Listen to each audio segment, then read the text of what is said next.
like I said I would be. But you know the drill. We're gonna have to run the ads so we don't get interrupted. So we'll be back in approximately 3 minutes. Thanks so much.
Oh my god, my friends are here.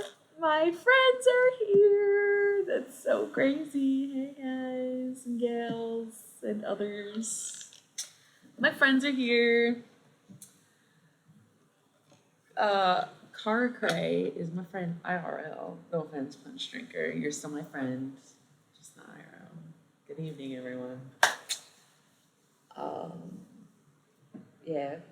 Cheers to the evening, everyone.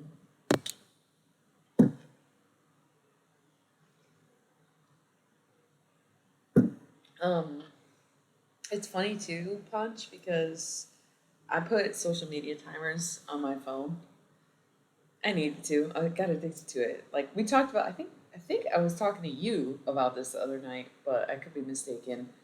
Where in the last like less than a year, I got increasingly addicted to my phone, and I don't know what caused it or why it happened that way.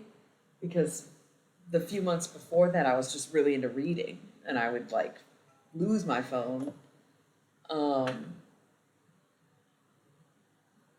and that's how I would occupy my time. Try to get someone on the stream.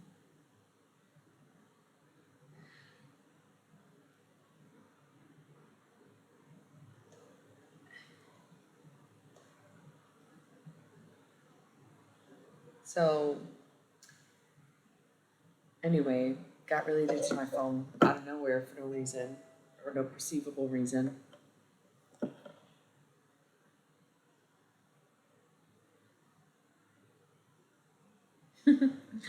um,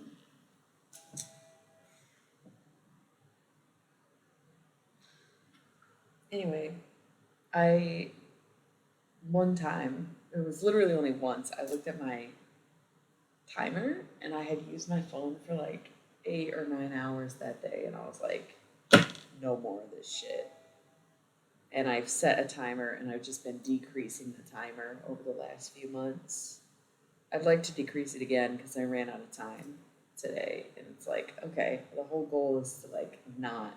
Yeah, I think we talked about that the other night. But the whole goal is to like not use it, not just as much, but like anymore, you know? And I feel like it's so weird because I used to be on social media to post social media, to create content on social media. And now I've become the consumer. And it's like, what the hell happened? Why why did that happen? Like, it's just weird. I don't know. I don't know if they put something. That's what Car said the other day. It was like, um, what they put in the air because I want some now, something like that. But yeah, it just got bad out of nowhere. So I'm trying to curb it. And the problem for me is that I don't do the things that I love anymore. Partially not for lack of trying, but at this point, lack of trying because I was doing my daily poems, but the year is up, so I was like, okay, I'm gonna take a break because I still have to finish. I have like 2 weeks out of the year to finish the poems, and um, I've been sad, so I'm like, I don't want all my last poems to be depressing, you know. But yeah, and then I was talking about this the other night, so I'm not trying to repeat myself, but I a friend of mine bought me a bunch of styluses so I could start drawing on my phone, and I got really into it for a little while, and then I just stopped doing it. Um, so I'm like, dude, what is wrong with you? And I decided with the digital drawing that I would just work on one picture. You know what I mean? And just make it really good. So I made a ton of progress on my one picture, and then I stopped. Hi. All my friends are here. I hope that's not all the friends I have. No offense to y'all, but um, yeah. So I gotta get back into it because when I go to sit down to like really real life draw, I just go blank, dude. I go blank. Uh, I do though. I just like I'm like I don't know what to do. Fuck this, and I just toss it aside. It's really sad because I used to just like draw whatever and have something come to mind, and it's just not like that for me anymore. And it is actually driving me insane. It is actually driving me insane, but that's okay. Um, we'll figure it out, whatever that means. Isn't this so cute? It's not mine. Maybe I should steal it. I'm not gonna steal it. I'm gonna light this.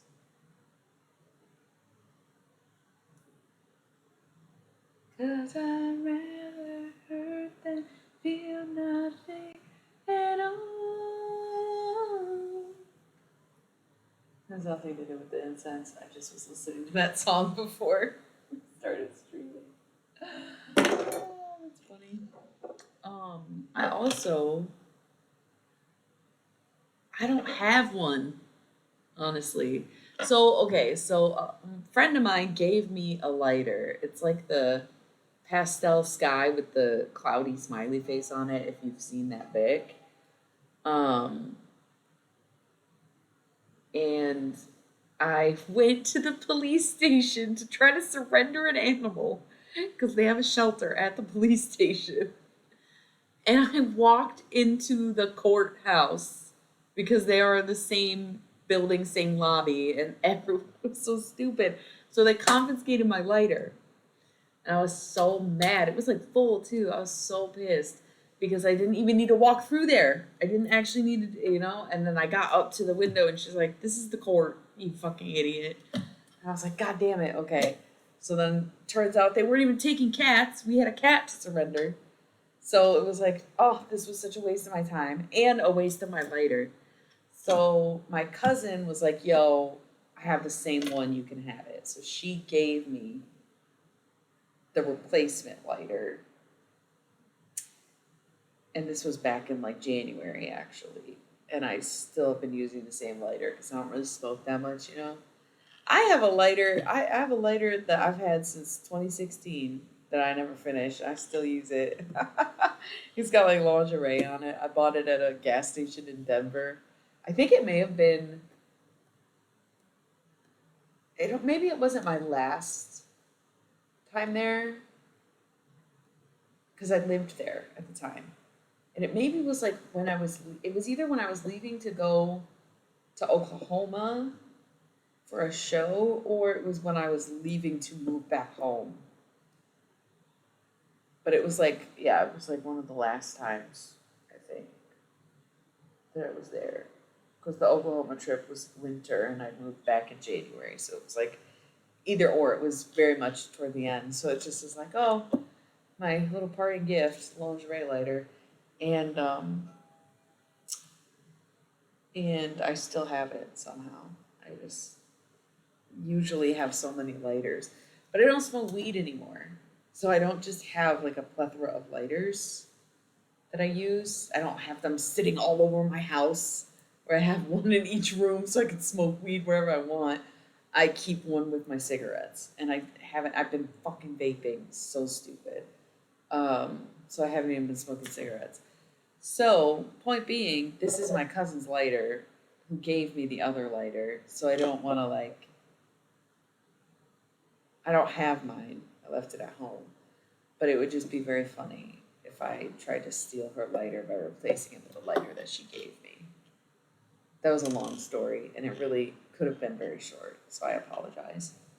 But no, I don't, because I'm just up here talking anyway. Like, what difference does it make what I'm talking about? Am I right? Am I right? But this is so cute and so me. Yeah. That's your catchphrase, dude. Yeah, I know, right? I love it. I've never seen anyone do the YIKR, just IKR.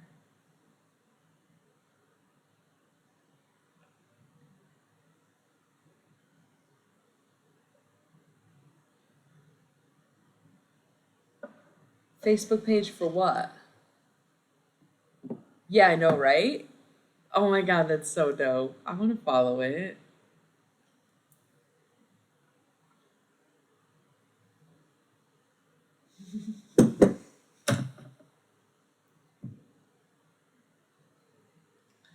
I think we're Facebook friends. And that's because we know each other in real life, y'all. I don't just add randos.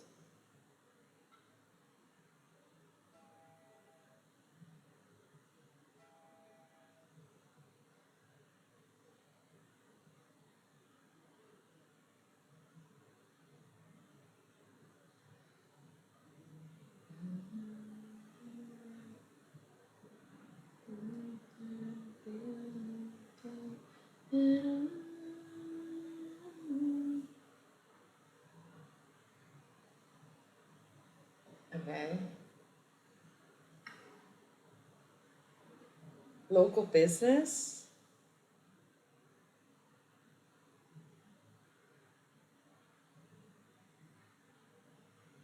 Yep, I found it.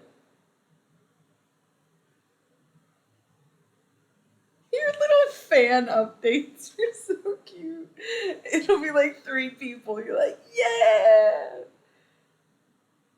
Like, okay, now I have to post. How do I post? I can't. Oh, it's not a group. It's a page. You gotta post an update.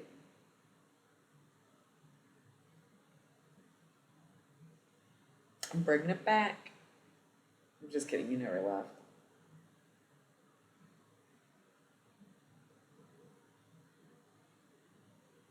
Dude, all your posts are just fan posts. You should make it a meme page. Let's make memes for your. Let's do it. Let's do it. I love it.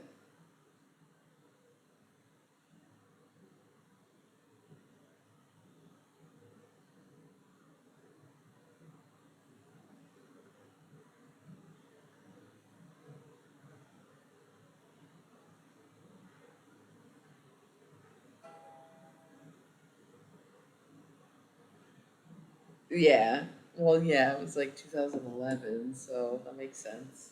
No, that doesn't make sense. You were a freshman in 2011?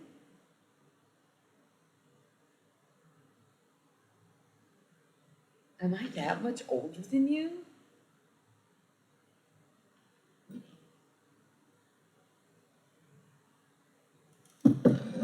Damn. Okay. Guess I am.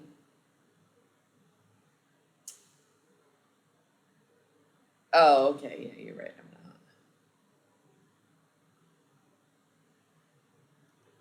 not. So I've been here since Thursday, and I made my little potion one night, and then I like finished the wine the next night. I had a couple seltzers. I just drank one. But I have a second bottle of wine. So it's my last night. I figured I would drink it, to be honest. I don't know. I already got the ball rolling with the seltzer. So here we are. Sweet, floral, melon.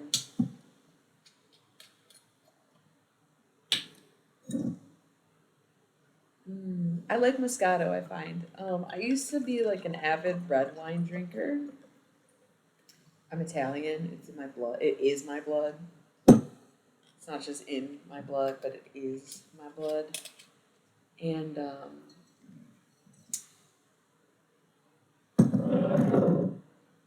eye is bugging me again. Last night all over again. Cheers.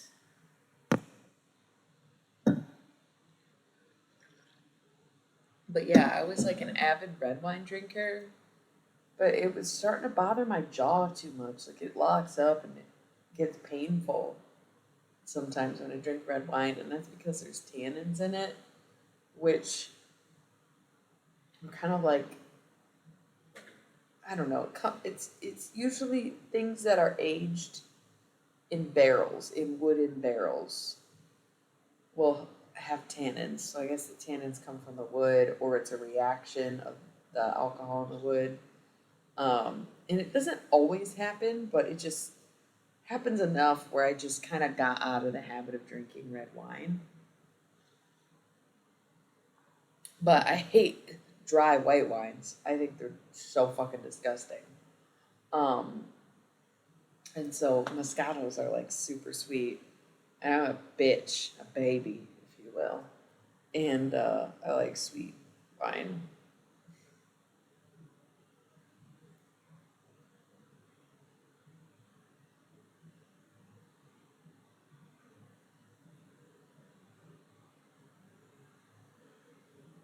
So I don't know if I can actually drink this whole bottle of wine right now, but we could try. No, I'm kidding. I don't really want to be drunk right now, but you never know. Just kidding. Just kidding. Yeah, so we got the Dragon's Blood going. We got the stream popping. Um, my hair feels like so dead and dry lately. And I wonder if it's because it's like frizzy from the humidity. Is that a thing? Where it just like feels worse? You would think humidity would make it feel more soft and moisturized. Doesn't though. Doesn't. But also it's clearly bleached. You can see my roots. This is clearly bleached. And I haven't bleached it in a long time. A few months. Probably since March. But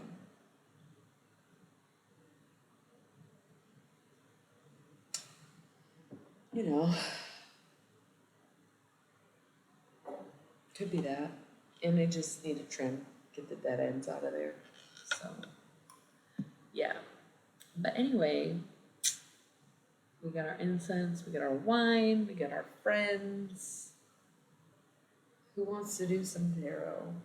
Okay, why has this been happening night after night? My eye just starts to bother. It actually started bothering me right before I started streaming this night. Whereas last night, it started when I started streaming, which was kind of weird.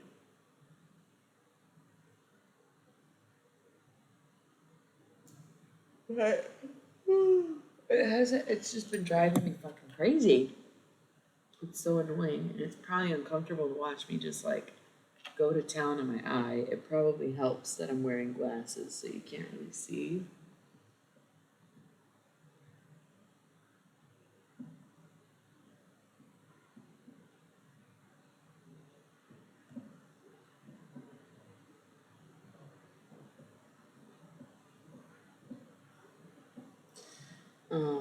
My friend was here, but their connection was not strong enough to stay, unfortunately, so I texted him.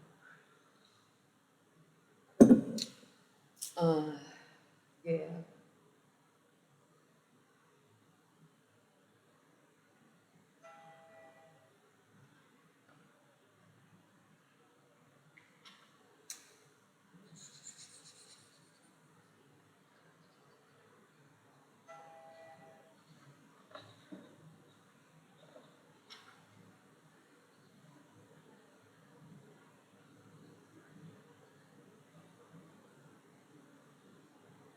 So,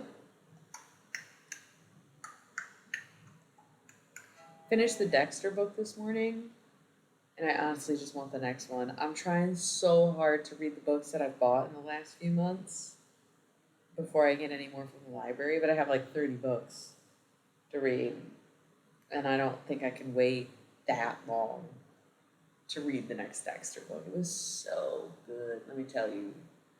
The books are way more fucked up than the show. And the show's decently fucked up. Like the show's pretty crazy, pretty I guess it's not even that gory, I feel like. The books are way gorier than the show. The plots are way more intense.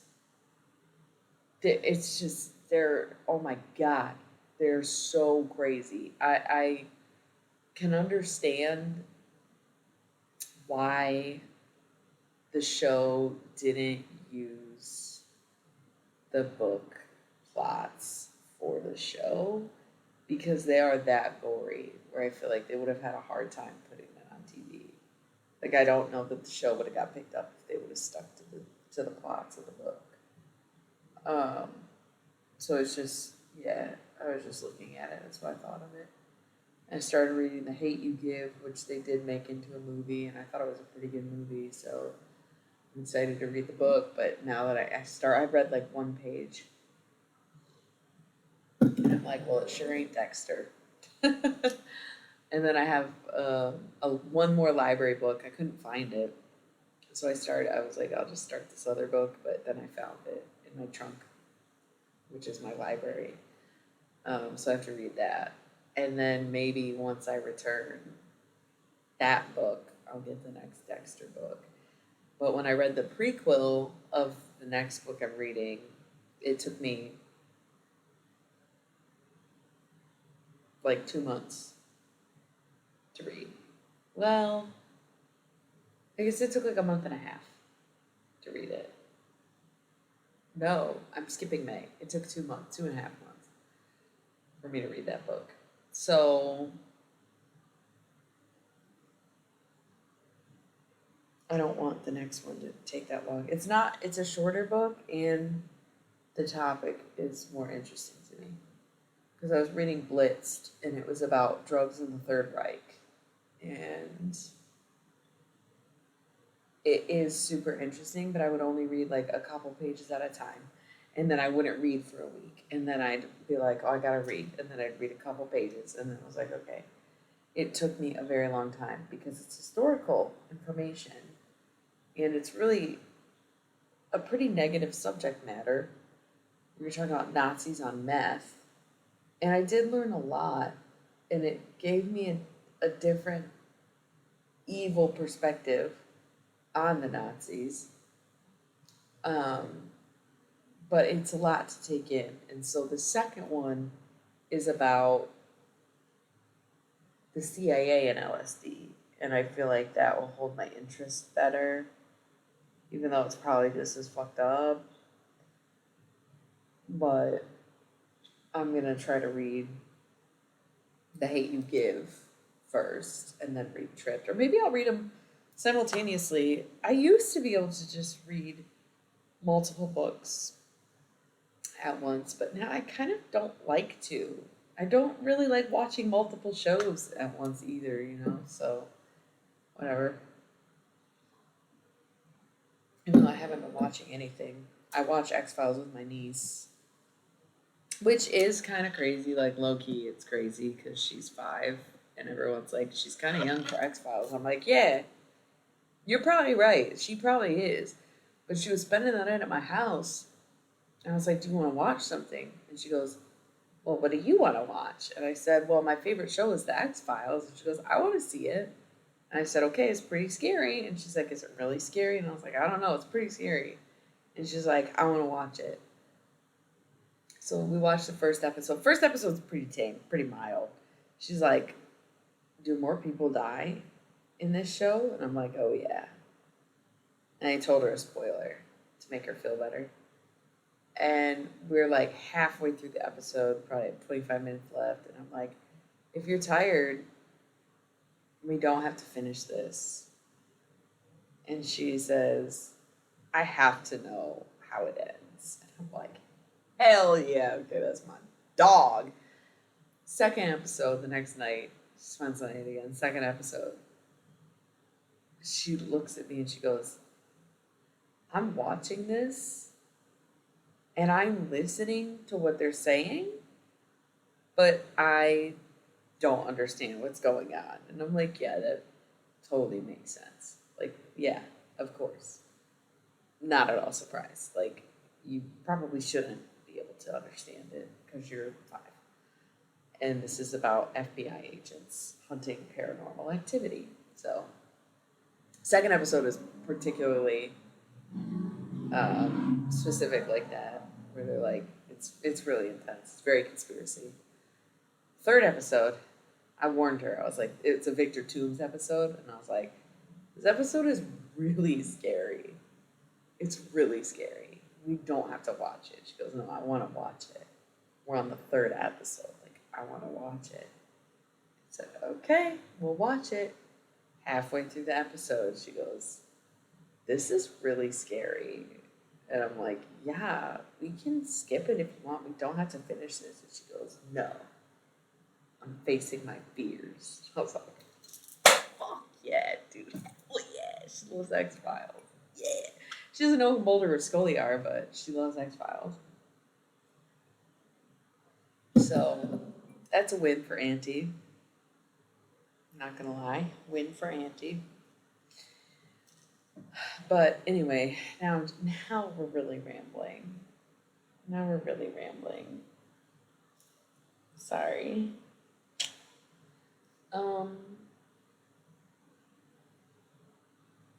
Yeah. So, got a little handful of people here. Thanks for being here. Seems like everybody's kind of lurking, doing their own thing. I was thinking, Lord, I was born a rambling man. Do. Trying to make a living and doing the best I can. When it's time to leave, yeah, I hope you understand that I was born a rambling man. What does that mean? Ramble's gotta be synonymous with like traveling, right? Like I've never heard ramble used in a sentence besides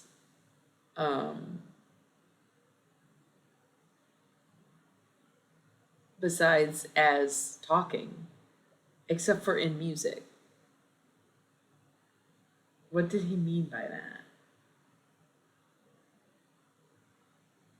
I'm gonna look it up.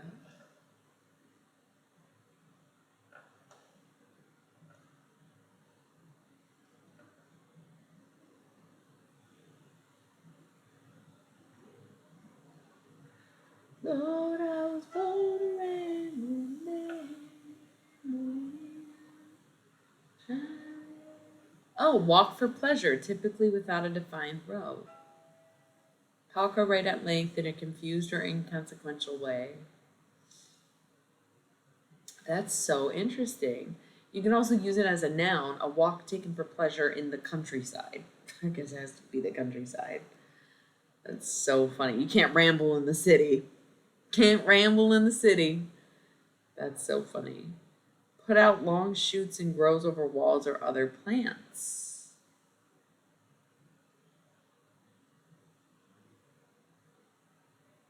It's so funny when you're learning a language, right? And I thought I deleted this email, but that's okay. When you're learning a language, right? And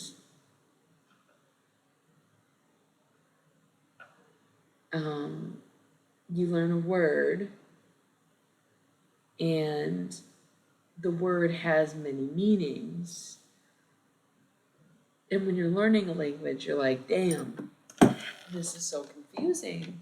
This has so many meanings. Why do they do that? But then you reflect on your own language and you realize, wow, we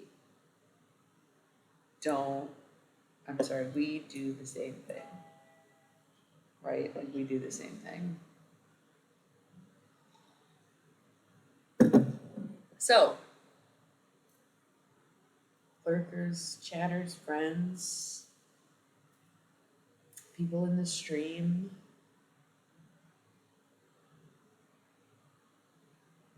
Should we do some tarot? I'm rambling, like you said. And I don't mean taking a walk on the countryside.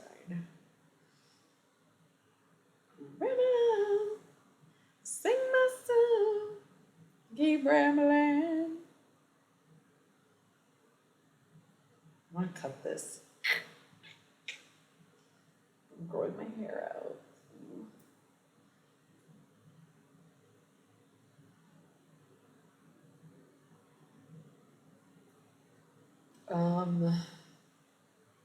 This week, I think we used the love deck at one point. We definitely did the Thoth deck. We used the Cosmic Deck of Initiation. I pulled out the Mystery deck.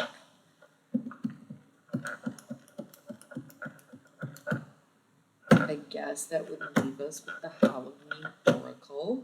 I even used the Fae deck, which I cannot connect with. Apparently, it's very common to not be able to connect with the Fae deck. I was talking to my coworker. She read my palms. And I asked her, like, have you ever tried to use a Fae deck? She's like, no, I don't fuck with it. And I'm like, damn, dude, that's crazy. And I told her how someone on my stream was saying the same thing, and I was struggling with it, and it's just interesting. It's like, yeah, nobody fucks with Fae tarot. It's just not meant to be, I guess. So Yeah, I don't even know what to do with that deck.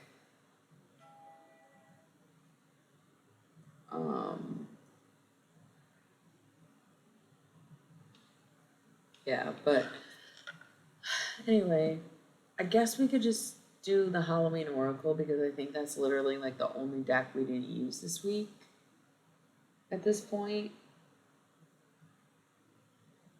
So we should show it some love. But also, if you have any requests for a deck, we can use that too. So that will be up to y'all.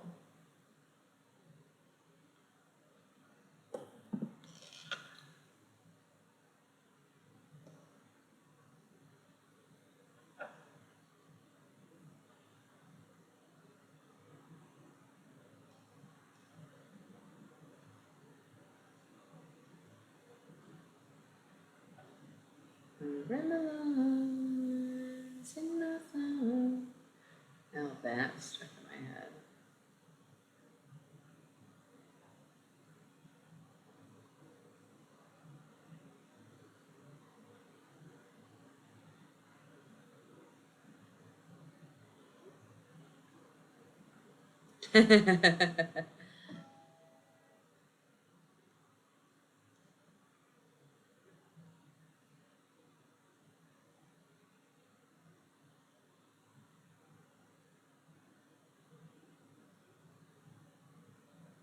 Is that like the Wish You Were Here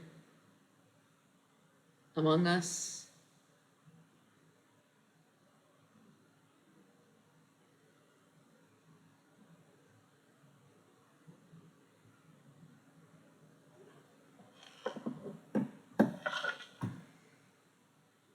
Squid Games or something?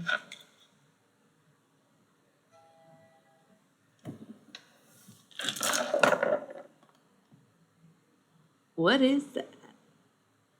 You know what it reminds me of is Strong Sad. Did you guys did you fuck with homestarrunner.com when you were in middle school as kids? That looks like fucking Strong Sad in blackface. I think he was gray. But it's totally him. What is that supposed to be? Headstones or something? Like, the fuck is that?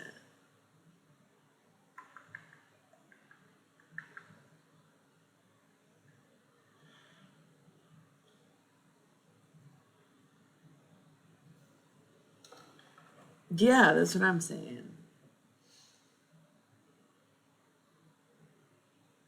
I shouldn't. Oh my god.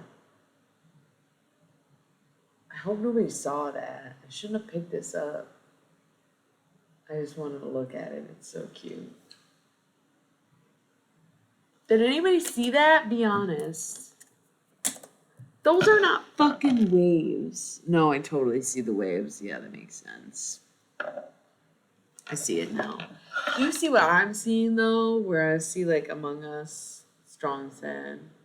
Dude, why did I pick up her card in the middle of the stream? Please tell me you couldn't see that.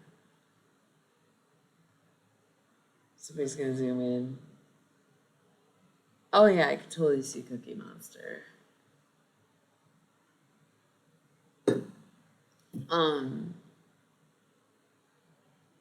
I be doing mindless shit. That was so stupid, y'all. That was so stupid, y'all. Why did I do that?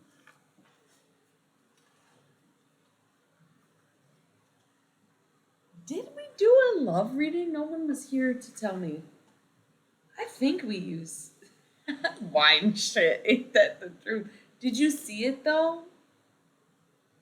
Were you paying attention? Did you see their card information?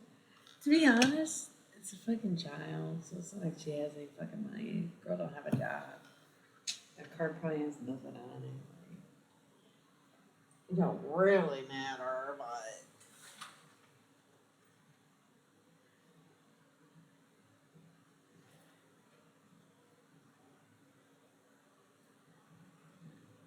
my god.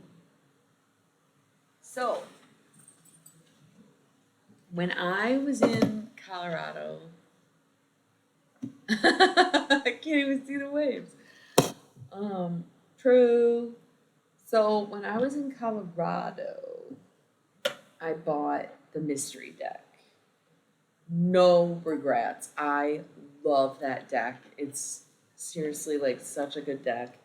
I have a tendency of saying they're all my favorite. I think the Cosmic Deck of Initiation is my actual favorite deck. The Thoth deck is like my oldest child. You know what I'm saying? Where it's like low key the favorite because they're the most stable, solid, dependable. But the Cosmic Deck of Initiation, so damn cute. I just love it. It's probably my favorite deck. No offense to my other decks, but they all have their merits. They all have their joys. They all have their purposes. So I don't like playing favorites, but the mystery deck definitely like hits hard. Like I love that deck. I am so glad I bought it. I'm so glad I bought it.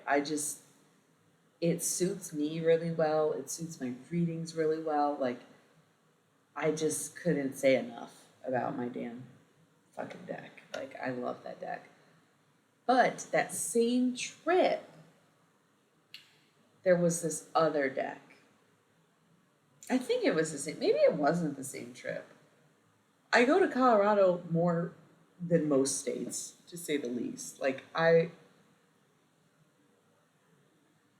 You know what? It probably wasn't the same trip. So I probably got the mystery deck in.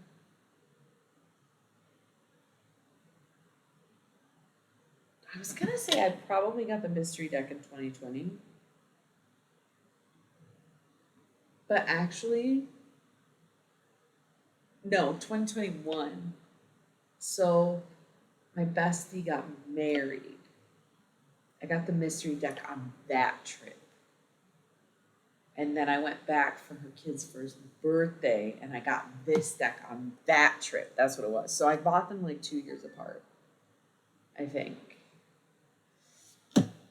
But this is the mystery deck I took to right away. I used it the day I bought it.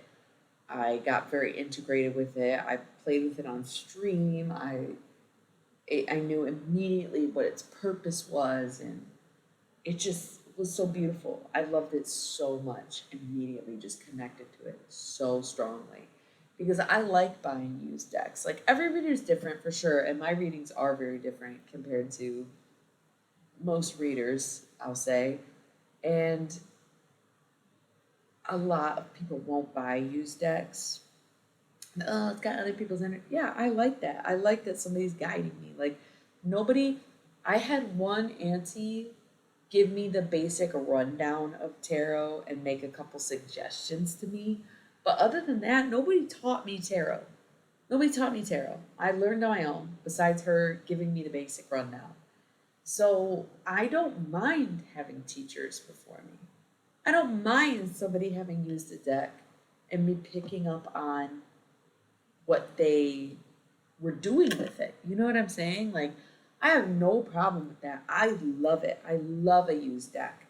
Plus, they're cheap as fuck. Like, I can get a deck for $10. Are you kidding me? But I like used decks. I think it comes with some history, some knowledge. Like, I think it's awesome. Um, so the mystery deck was a used deck. The Halloween Oracle is a used deck. They're not all used decks, but a lot of them are, and I'm totally okay with that. I almost feel like I'm not gonna lie. I feel like I kind of connect almost quicker with used decks most of the time. The Fae deck is also a used deck, and I admit I have not truly connected with that deck. But apparently that's not me, it's the Fae. I'm just saying. 3 out of 3 people agree that shit's hard to do. So anyway, I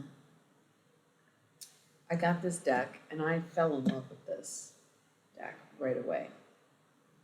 And on this same trip, I was in the town square And I met a lady who I bought some earrings from. I don't even think I still have the earrings that I bought. Oh no, I have one pair. Yeah. She was selling, bro, tell me why she was selling earrings for $5. So I'm like, cool, I'm gonna pair of earrings for $5. I go to pick out a pair of earrings. She goes, it's $10. And I was like, oh, really? I thought they were 5. And she goes, 5 each. I bought 3. Still, I was like, you don't think that's a little weird? You're selling earrings individually? And she's like, well, some of the kids, they like to just wear one earring. And I'm like, yeah, I can capitalize on that, you know? Like, hipsters come and hipsters go. Money is forever. So anyway, I gave her a reading. Or we were talking. I don't remember if I actually gave her a reading or not, but we were talking about it. And I told her I learned on the Thoth deck. And she was like, damn, that's crazy because I barely learned tarot. It runs, she was telling me, it runs in my family and I still didn't learn it. I had a deck that I tried to learn on. It was way too intense for me. You probably would have loved it. Like, super old vintage deck. And she's like, yeah, the Thoth deck, that's no joke. You learned on an Egyptian deck. Like, you have a gift. And I'm like, thank you so much. Like, it really means a lot to me, even if she was just some hustler in Times Square. We were not in Times Square, I'm sorry, that's misleading, but the town square, not Times Square. So she definitely, I don't want to say boosted my ego, but she helped with my confidence and being like, okay, like I'm legit, which I know I am. A couple people have doubted my readings, and I just laugh because I'm like, 3 months from now, you're gonna be like, oh, okay, because I know my gifts. I know my gifts, you know. And some people don't like to be told what they don't want to hear.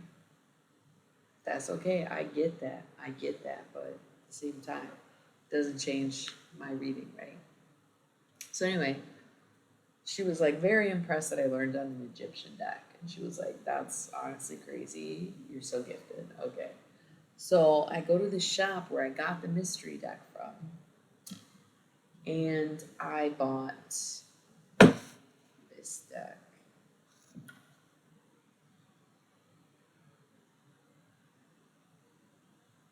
The Book of Doors divination deck. It's Egyptian. That's why I was like, damn. And I went there a few times. You're back! Oh my god, welcome back! I'm telling a super cool spiritual story. Not really, but I went to this store that I bought the mystery deck from a couple times that week because, you know, it was getting gifts, having fun. And I could not stop thinking about this fucking deck. And I was like, man, I'm not in a position to like spend money willy-nilly. I don't really need another deck. But my god, do I want it so bad. I think it was like $15, like whatever. So I bought it. Mind you, most used decks don't come with a booklet. They don't come in a box. They come in random sandwich bags a lot of the time.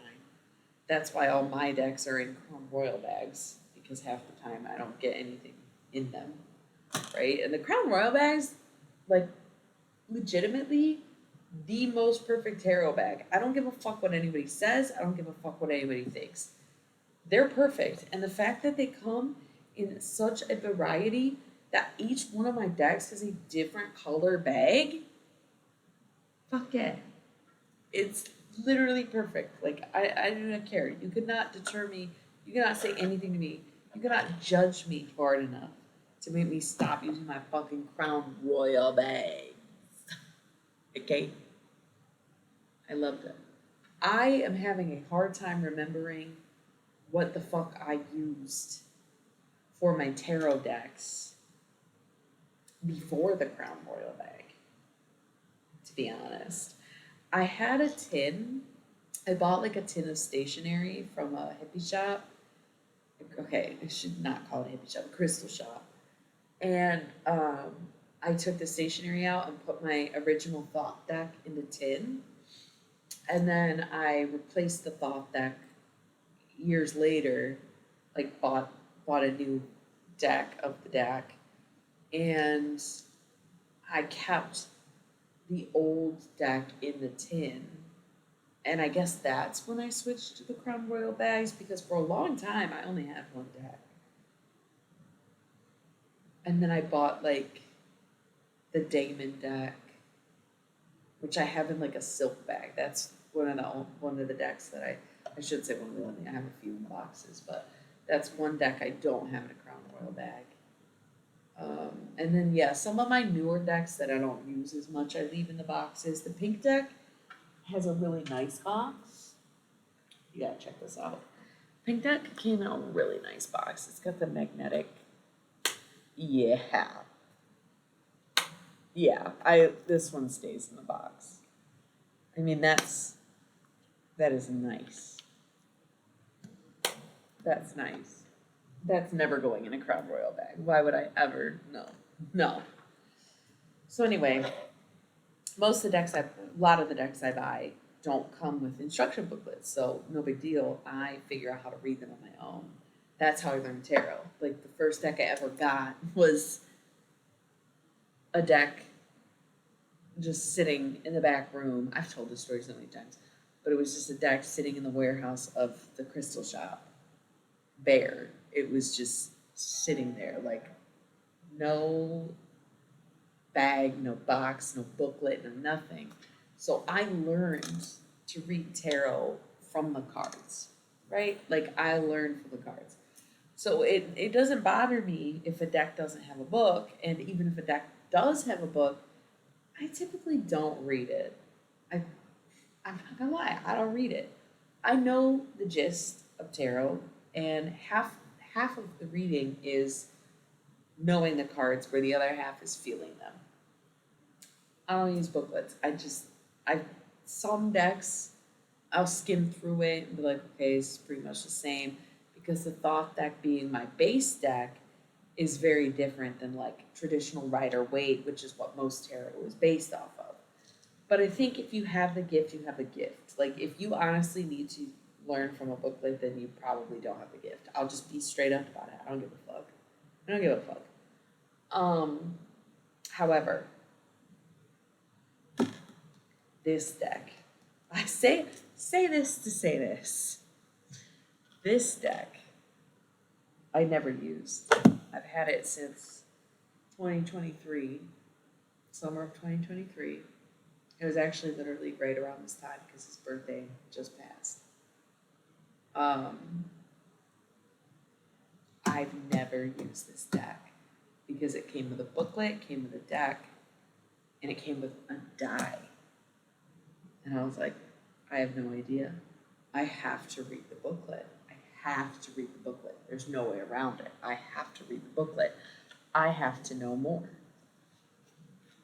Well, let's see. I got to page 25 months ago. I'm going to have to start it over. I have to start it over.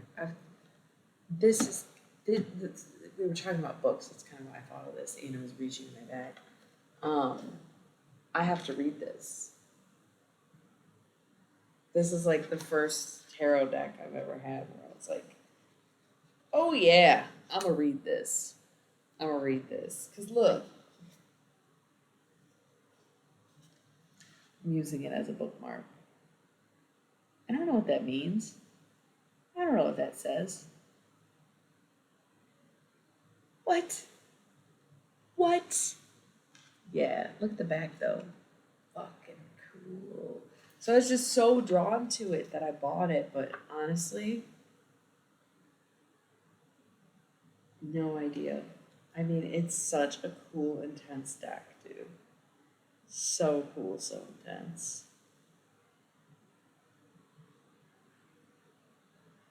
They got this little chart on the back. They don't even have a synopsis on the back of the book. They got a fucking chart. Crazy. And so I'm super excited. And it's so funny because when I first got a job at my current place, my interview was doing readings because it's a tarot job, right? And so I gave a reading to one of the readers, and she liked it or whatever. And in turn, she read my poems. And when she read my poems, she said, "You're very good at what you do now, but you are about to get so much better." And I was like, huh. The thought never really crossed my mind that I would get better. I thought this was it, you know? And this was in like April. But the other day, I was telling another coworker of mine about this deck. I showed her the book, I showed her the cards. She's like, "Damn, that's intense." And I personally think that once I learn this is when I expand and when I go to that next level. For real. For real. I love it. I love it already. I love it. But I need to read it, no interruptions. I need to read it and not take months off and go back to it. Or, like I said, I'm only on page. Oh, you know what's funny? The page I'm on is the grid on the back. That's so interesting. I have to reread it. I don't remember what this says. I have to reread it. And I have to sit and read the whole thing in like a week. I read Dexter in a week. What of it? It's only, let's see, not including the index or the references. It's only 238 pages. That is a normal book. I'm taking my bookmark out. I don't care. There's no way I have to reread it. I haven't read this in so long. An alchemical oracle from ancient Egypt. Are you fucking kidding me, dude? Look at it. It's beautiful. It is beautiful. And I'm going to learn it. And I think that's going to transcend my work. Seriously. I really do. It's a lot to take in. It's a lot to learn. And to some extent, it's going to be about memorization. And to another extent, it might be something I have to use the book for, which I don't like to do, but the Daemon deck, because it's Oracle, and each card is a demon, most of them are demons, it's almost impossible to read them without reading the book, because it's like you have to memorize 69 cards, basically.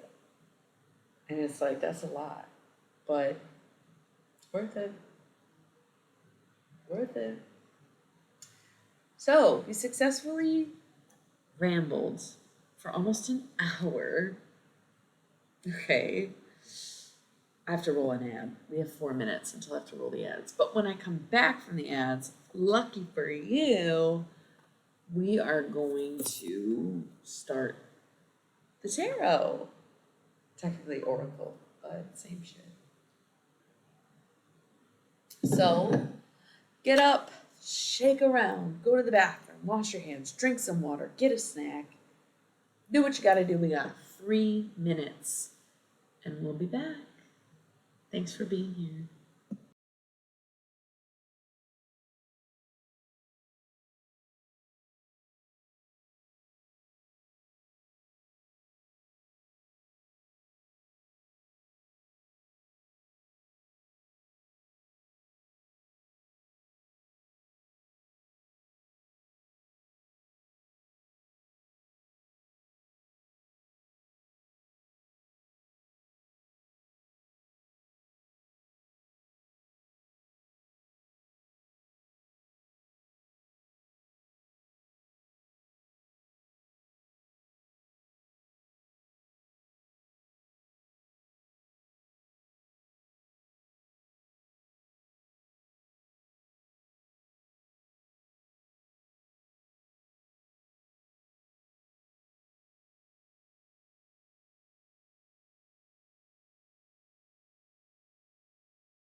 All right, y'all. We are back.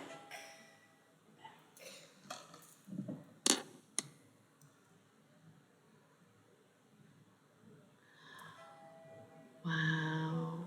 This is a very special stream, I'll just say. Love that my friends are here. Also, I didn't even finish my first glass of wine, so I would say I'm doing pretty good. I'm gonna chug it. Look, that's it. Not bad, not drunk. A little tipsy, sure. Sure, of course I am. I'm an adult. I'm allowed to be. I thought this glass matched my aesthetic. So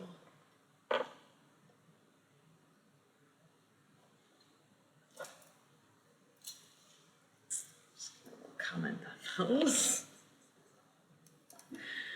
So anyway, let's get into it. Or as I would say, let's crack into it. Why do I always say that? I always say that. It's so funny. Cool.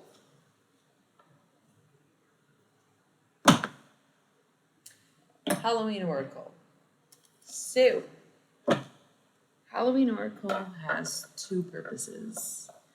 The original purpose of the Halloween Oracle is channel messages as a medium. I use this to talk to the dead. And its secondary purpose, which I would say lately I use it more often, because I kind of talked to randos for so long, and then I felt like, damn, I'm kind of opening myself up to anyone and anything, and maybe that's not necessarily a great thing. So its other purpose is shadow readings. Shadow readings. So basically, looking at the negative side of ourselves and seeing what we can do about that and what needs to be done and how to address, integrate, and move forward. So if there's someone anyone wants to talk to, we can try to connect. I'm not against it. I just, like I said, I don't kind of get into the the randomness of it anymore.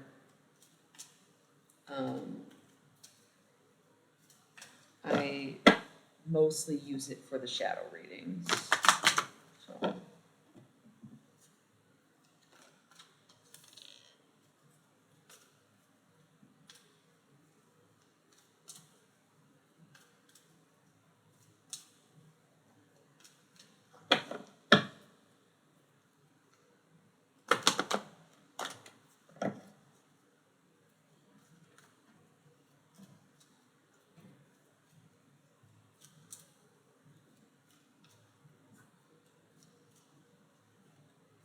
Okay, well, we have 3 cards, and maybe we should just go deep about them. Oh, I dropped some, so we'll count those as well.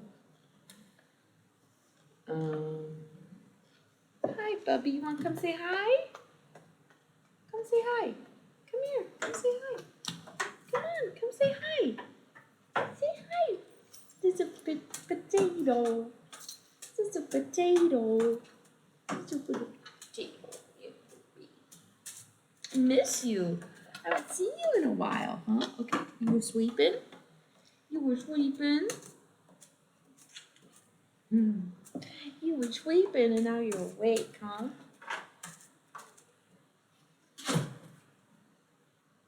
Big thump, huh? You good? You good? Okay.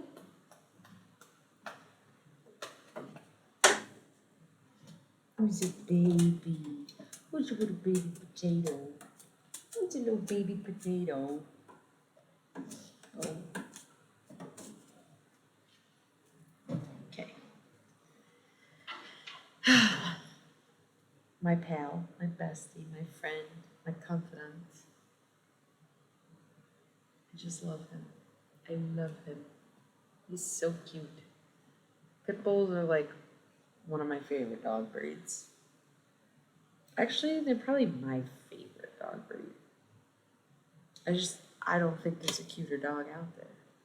There's individual dogs that I love as people that are like so cute to me, but generally speaking, pit bulls are like the cutest dog. Do you need to go out? You haven't been out in a while. Do you need to go out? Do you need to go out? You want to go out?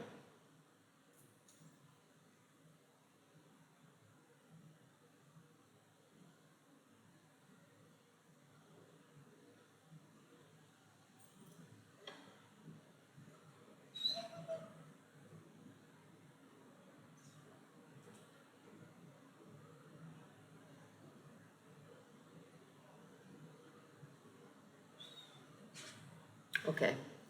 Actually, I know we just got back from a break, but he was sleeping. He just got up. So I feel like I should let him out. So we're just gonna roll more ads. Listen, I make money off the ads, so whatever. Before we get into the reading, I'm gonna let him out. He can't be left unattended for very long outside because he will escape. That's why he's got that collar so we can call him back. But I gotta let the boy out, so I will be back in another three or so minutes. I think, maybe. Can't tell. He's drinking some water.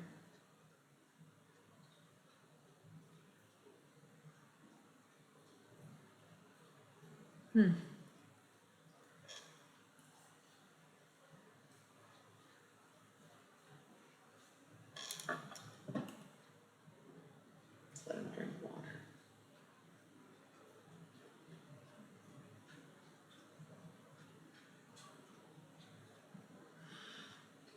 Hi! First time chat. Thanks for the follow. We're about to start a reading. I got my Halloween oracle out. I just might have to let this dog out. General reading is sort of just a reading for everyone. Obviously I don't get like a ton of viewers at a time, so they usually seem pretty personal and sometimes they'll be very specific to one person, but I just don't go through and give everyone an individual reading. I do a reading for everyone.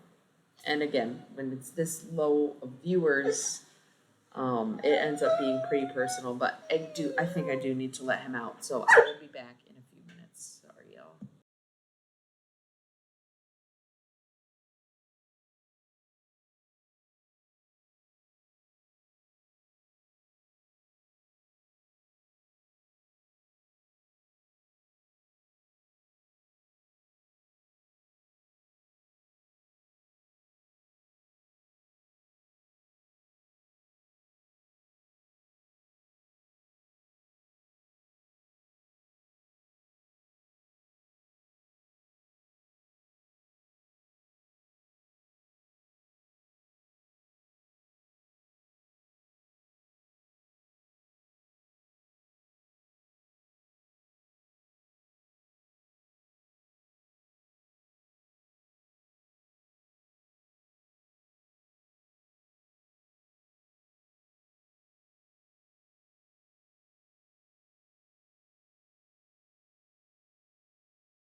All right.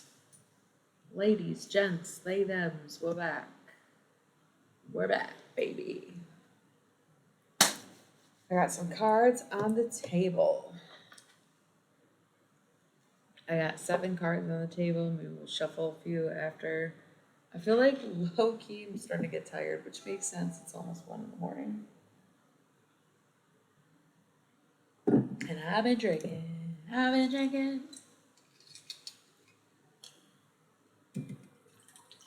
I have not been drinking enough water the past few days. I'll be totally honest. My goal is to drink 96 ounces of water a day.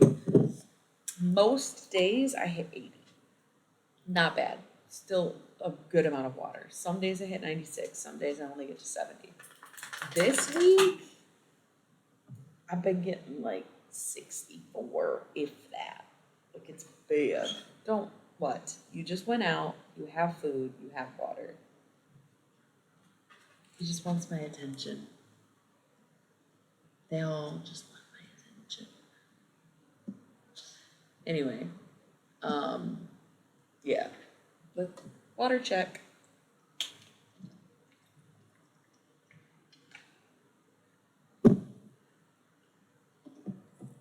Cool. So let's read them. So again, Halloween Oracle used for channel messages as a medium, also used for shadow readings, shadow work, shadow side, looking at the negative parts of ourselves and seeing what exactly we can do about it.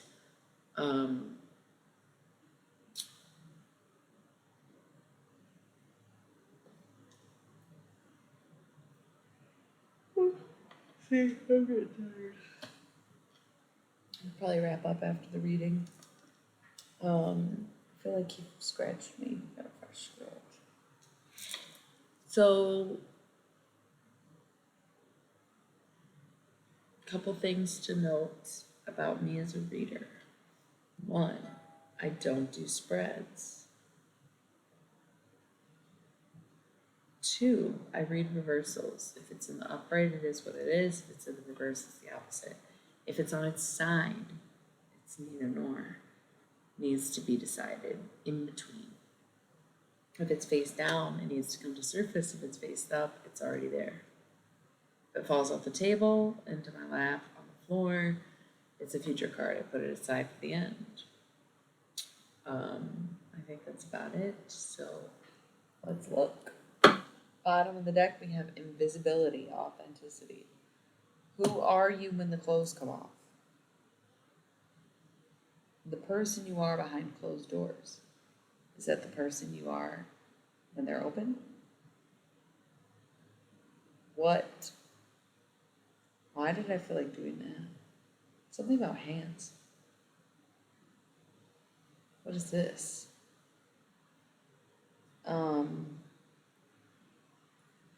Yeah, fingers. Something about fingers right now. I don't know why.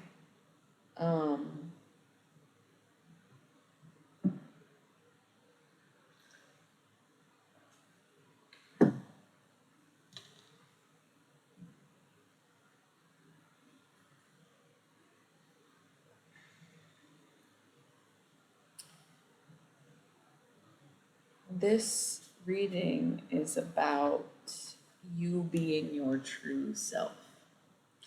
And as we discussed, this being a shadow reading, it's definitely about accepting and even appreciating some of the things you don't like about yourself. First up, we have Skull of Light, illumination. What's done in the dark must come to light. Whatever happens will be recognized, realized. Nothing stays hidden forever. We have scrying, intuition.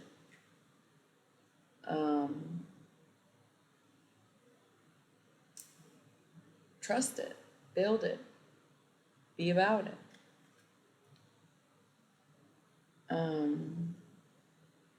I it's so funny because I can help other people with their intuition and I do readings, which are obviously intuitive, but I've never really been able to trust my intuition.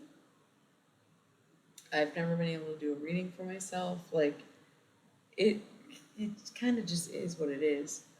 Um,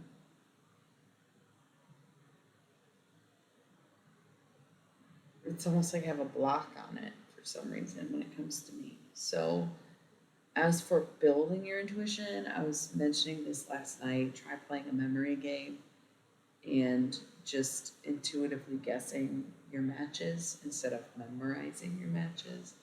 That's just a really simple, rudimentary way. There's other ways you can get deeper into it. Um, but yeah, I think now is a good time to trust it.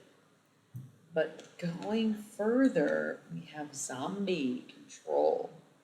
So I think this is even a reminder of like there might be something that is blocking your intuition and sort of clouding your judgment. Um, at the beginning of the stream, we talked about phone addiction. I was admitting to my own addiction, and someone had joined in and said me too. So it could be something as simple as being on your phone too much that has control over you and is making you a zombie. It can also be like substances. I'm sitting here drinking, so who am I to judge? But it could even be a substance that has you kind of acting subdued and being a shell of who you're meant to be. So, whatever has control over you, it could even be a person. Like, whether you're in like a toxic connection that dictates the way that you think and act, or if it doesn't seem toxic, but it's still draining you and dragging you down, that's always a possibility, you know? I also think it's so funny that for years, especially in high school, they try to teach you not to like when you're speaking. And even though I was a student in those subjects of English, writing, debate, reading, I still the fuck out of a stream. Even when I'm doing reading, personal readings, I and I like I do. Um, it's not even intentional, purely coincidental. So it's sort of irrelevant, but just kind of a funny thing. Next up, we have the lamp, remembrance. There is someone calling out to you, and you shutting down and ignoring your intuition and being your own block and allowing things to hold you back is keeping you from connecting to this person. Good ways to connect: light a candle, say a prayer. You can pray to God if you want to, but you can also pray directly to this person. Dear so and so, I hear you, I feel you, I want to see you, I need to know more, I miss you. Um, I was thinking the word partition, but a partition is a division. I don't know. Maybe there's a different meaning for partition. Not sure. Partition, partition. No, what word am I thinking of? Maybe it is partition.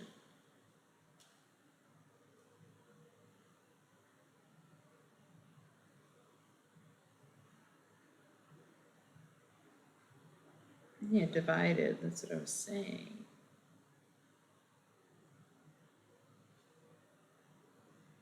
I don't. It's not a call for division, obviously. I'm not sure. So, anyway,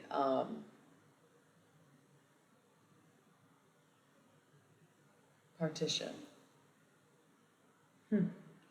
Something maybe has you divided, right?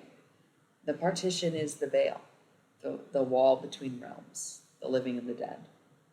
Say that. Face down, we have skull of stars, infinite possibilities.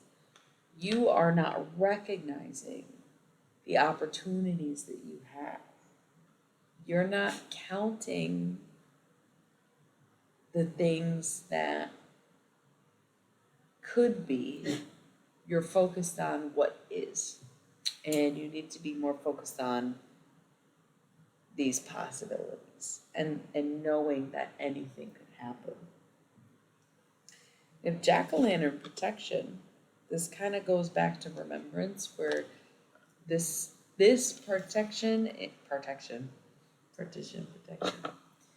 this protection in particular comes from the other side, where you've got your guardian angels, you've got people looking out for you, you know, right? Winter, face down, winter, the sacredness of pausing. You may need a break. You maybe have been going, working, socializing, spending time with people, not getting enough alone time, being on the road, traveling, You've just been non-fucking stop. And at this time, what you need is to take a break. Take a break.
Hey, Danny Dan.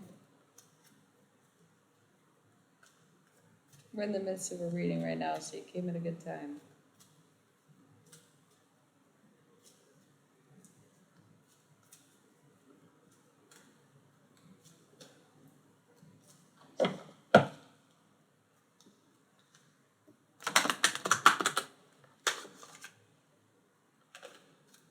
Good, how are you? You have some regrets? Feeling kind of bad. You're like, oh, what if only I. That you, Danny?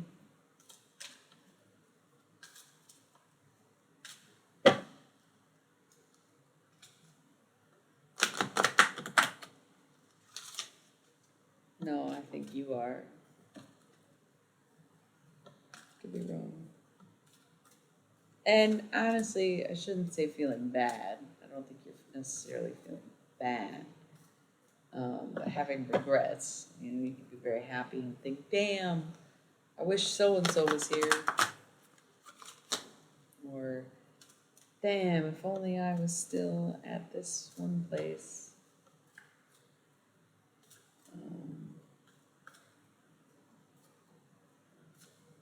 Great. Then why are you here? I'm not trying to be sassy. It comes natural to me. If you're doing great, why do you want something to tell you what you don't know? How great can you be? Right? And good. I'm glad you don't think so. Um,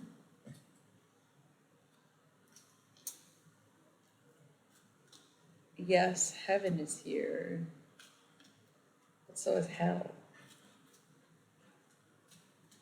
Just saying. Oh, are you eating, baby?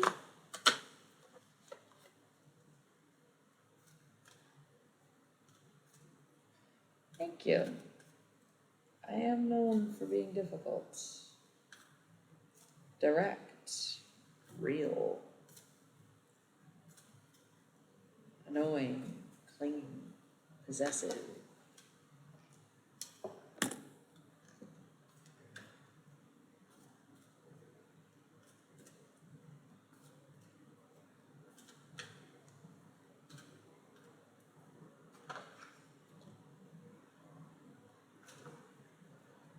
We got more cards this time than the first run.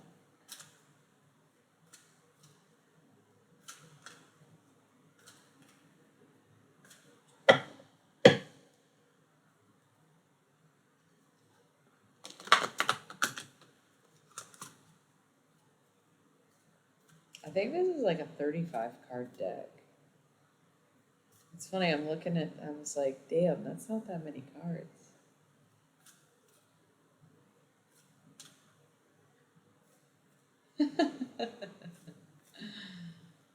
See no evil, hear no evil, speak no evil. I actually love that shit. I should get it on a t-shirt. Even though I'd be doing all three. Let me tell you, I watch the horrors of the world online. And then I listen to my friends bitch about their lives. And then I come on here and I say, this is what's wrong. Love the concept, hate the execution.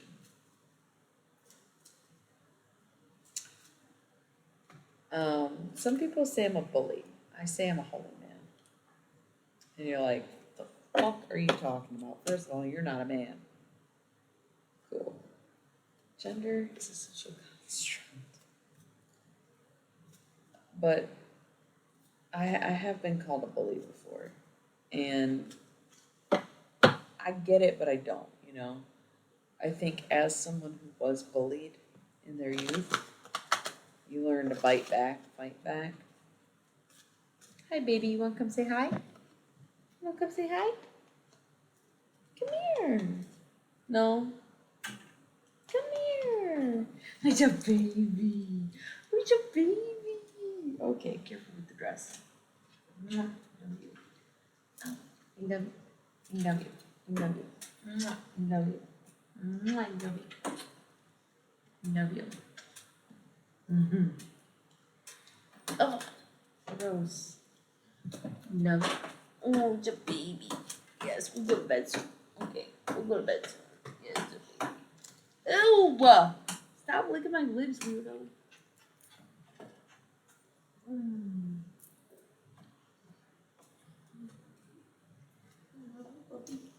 Love you, puppy. Love you, puppy. You want to play with the tarot cards? You want to do a reading? Okay.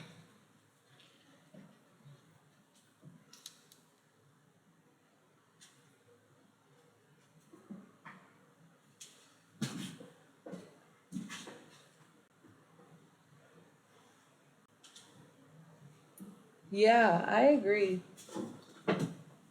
I said today to a friend of mine, I was like, man, people are getting on my nerves lately. And I understand it comes from my own general dissatisfaction with things. For example, today I had a slow day at work. I didn't really make any money. I only did like one reading. And so my threshold for what I can handle lower, right? Where I'm like, I'm already annoyed. I'm already not in the best position. I'm already tired of this shit, right?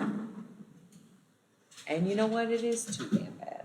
And I didn't react to anyone. I didn't blow up on anyone.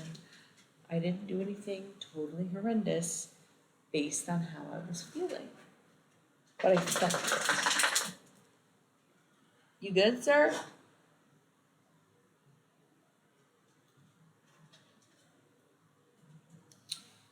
So, generally speaking, I do tend to think about how amazing people are.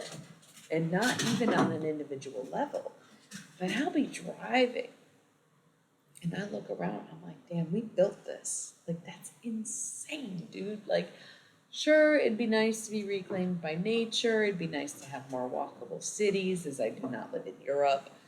But it is pretty incredible what we've done and what we've managed to create and what we do on a daily basis. I see a construction site and I get so excited. I'm like, oh my God, I love it. I don't know why. I've just always been like that. You good, dude?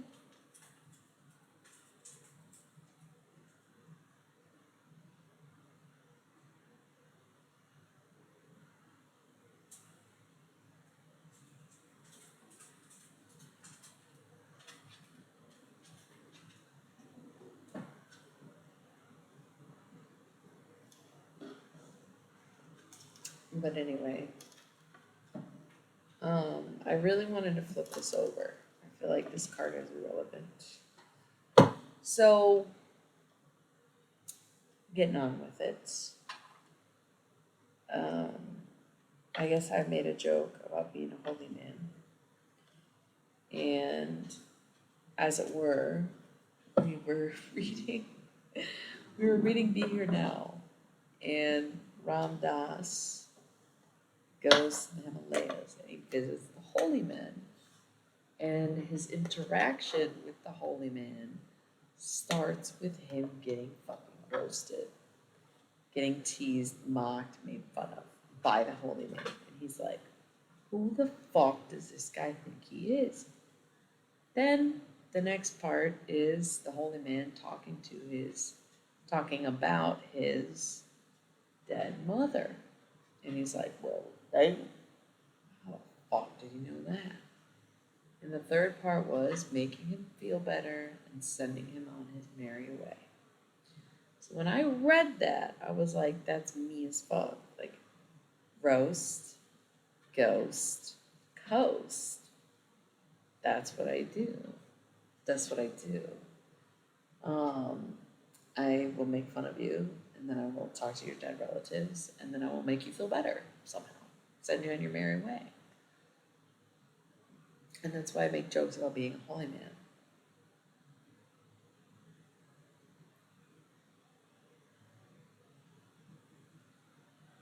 Okay, I don't know who that is, but I broke my spleen one time, so that's fucking weird as fuck that you would say that right now. Who the fuck is Maharaji? Maharaji?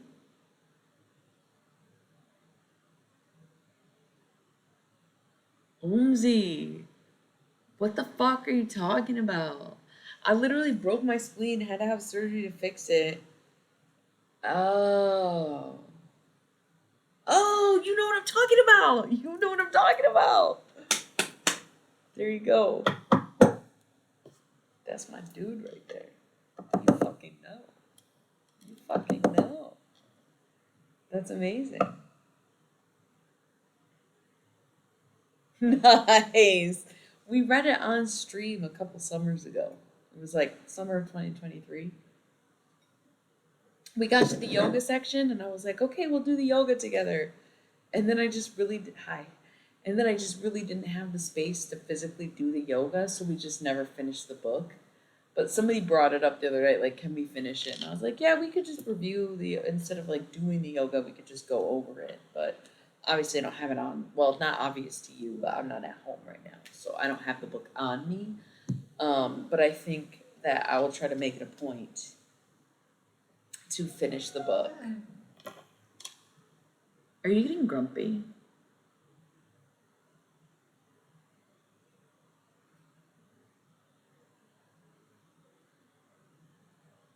You can come talk to us.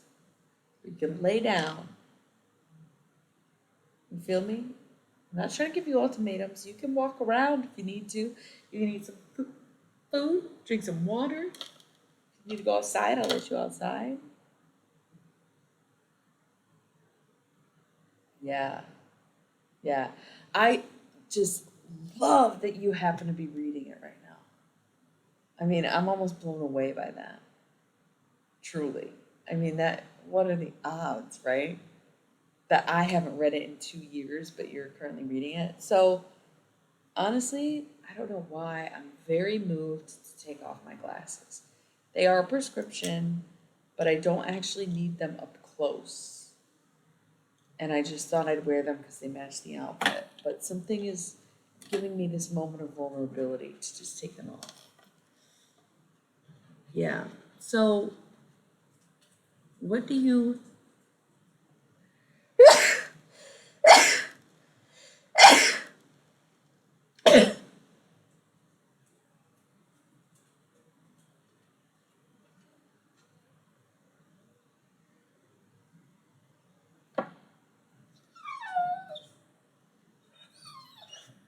Hi, sweetie pie. Hi, baby.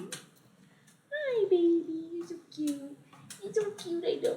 You're so cute. I love you. You're so cute. I love you. I love you. I love you. Oh, don't lick my nose, please. Okay. You are but a man. Okay.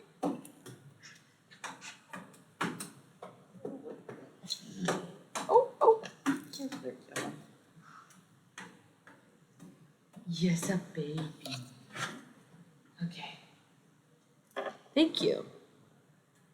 Yeah, right? What?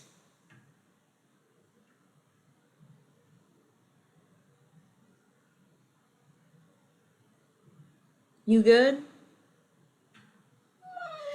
Come here, I'll just pet you. Why don't you just lay with me? Okay? That's okay. I know you miss me, but damn. Just trying to talk to my friends. I'm just trying to talk to my friends. 12. You're so cute. He's a baby. There's a baby. There's a baby. You're just a baby. You're just a baby. You're just a baby. You're just a baby. Yes, I am talking about you. What? Do you need to go outside again? Because you ate food? You want to go back outside? All right. So they call me Illy. I'm the Millie. I don't have any rhymes to go with that. Illy Millie. Illy's fine. So I am gonna let this dog out. The thing about it is that he can't be left outside, especially at night, because he will escape. So I have to kind of watch him while he's outside. So we are gonna take a quick ad break. While I'm gone, if you're still here, Omzi, I want to know how you feel about Be Here Now, because I have my own opinions about it. And I am curious to know what you think. I am curious of what your gender is. I go by she mostly. I do sometimes think of myself as non-binary, but I don't really enforce it. Damn! You came at a good time because we're actually sort of in the midst of a tarot reading. It's an oracle, but still, I know you don't like it. But what do you mean you're next? They're general readings. We're just in the middle of a reading. But we took a pause to talk about Be Here Now. And I want to know opinions on Be Here Now because I have my own. And nice. Well, I know you're not really into this kind of stuff. So, did you see my glasses, Dom? Aren't they cute?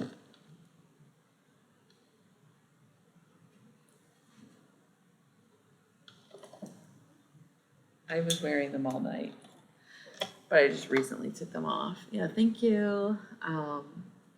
Maybe this dog doesn't want to go outside.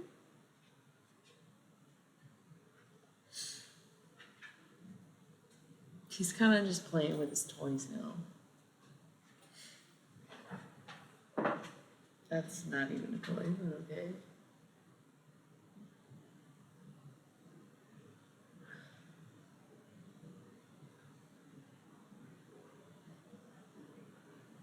What is Eckhart's book? Ram Dass. Who's Eckhart?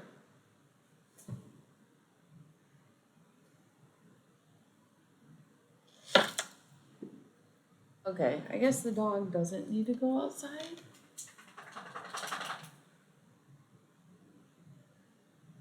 I'm a little confused, but I guess we'll let it slide.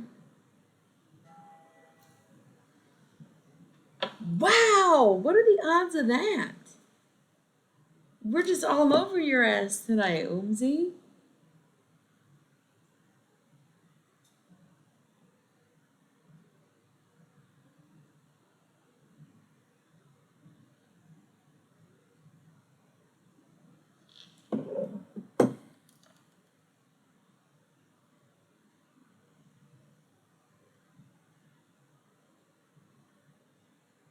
That's so okay. Yeah, I don't know about Eckhart.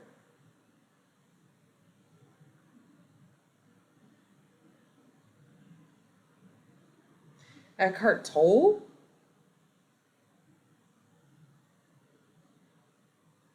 Oh, Book of Power of Now.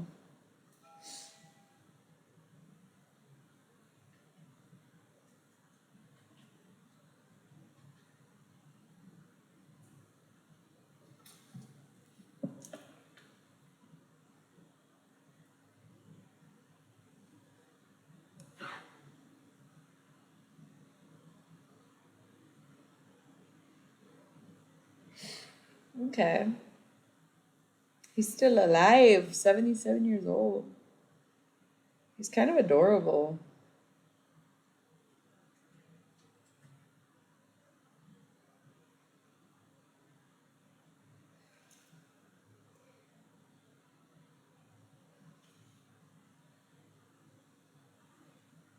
Here's a picture with Oprah. Not sure how I feel about that. He has multiple pictures with Oprah. Don't know how I feel about that. And Gwyneth Paltrow? Come on.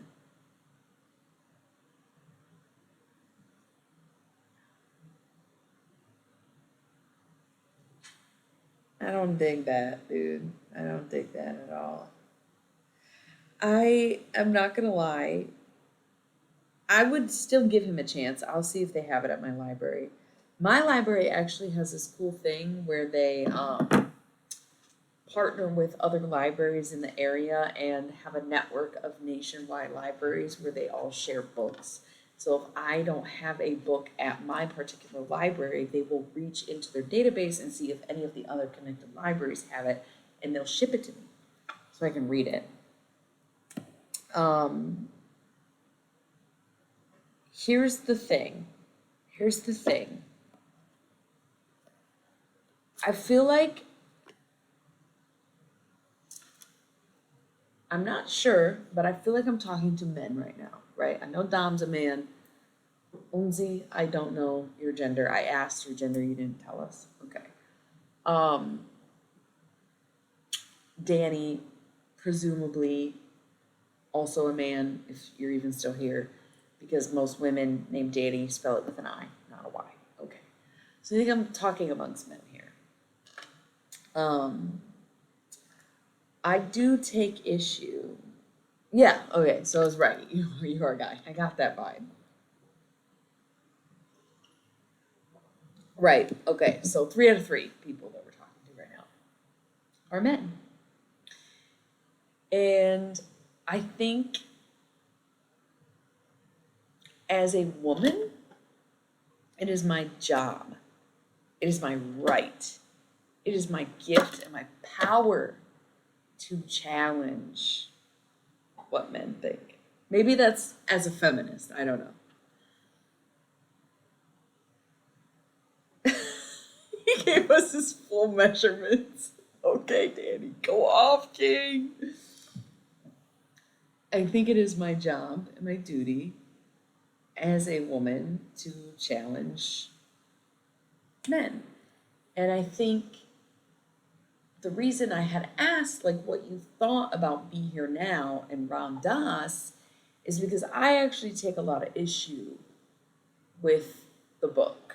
And I only read it on stream. Like I didn't read it on my own before we read it on stream. I read it out loud to a crowd of people. And that was my only experience reading the book. And I watched that.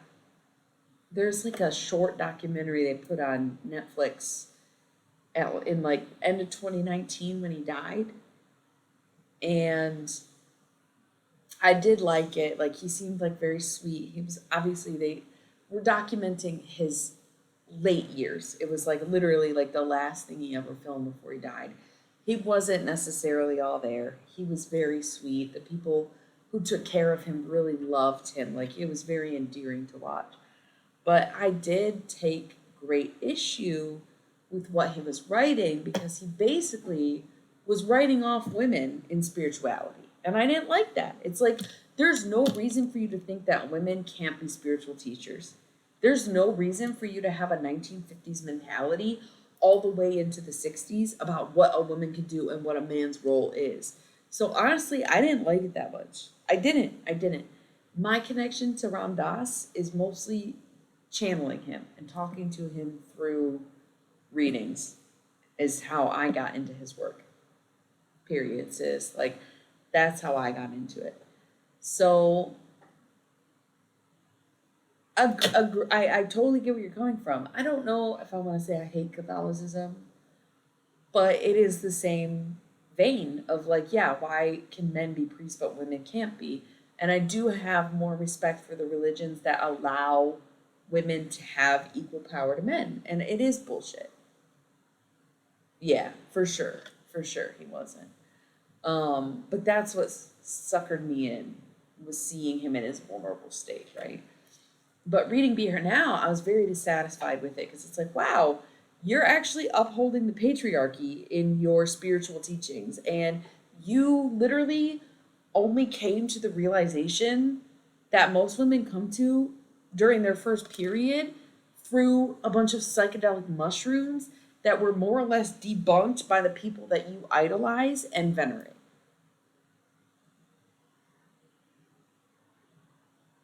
You don't? Because that's interesting because I think, no offense, but I think as a man, you missed it.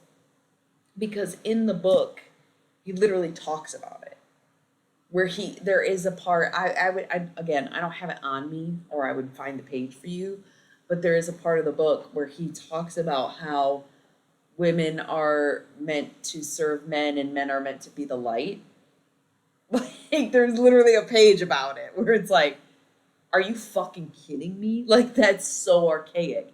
And he acts like he's new age, new school, progressive, but honestly he's fucking not. Not to mention it's very much whitewashed. I mean, it just is what it is. And it's funny because I bought a book and I cannot remember what it's called. And I tried to Google it the other night to figure out the name. It's in my trunk. I'm not going to get it right now. But it's like it's similar to Be Here Now. I knew they were related. And the guy on the cover is like wearing his robes and he has dreads. And I'm like, oh, this must be like probably an Indian yogi doing his thing, sharing his teaching. I open the book, it's a little fucking blonde, blue-eyed white boy who wrote this book. And don't get me wrong, I'm still white, despite what people may think. I feel like I've encountered someone of almost every culture who thinks that I am like them. And I'm not, I'm white.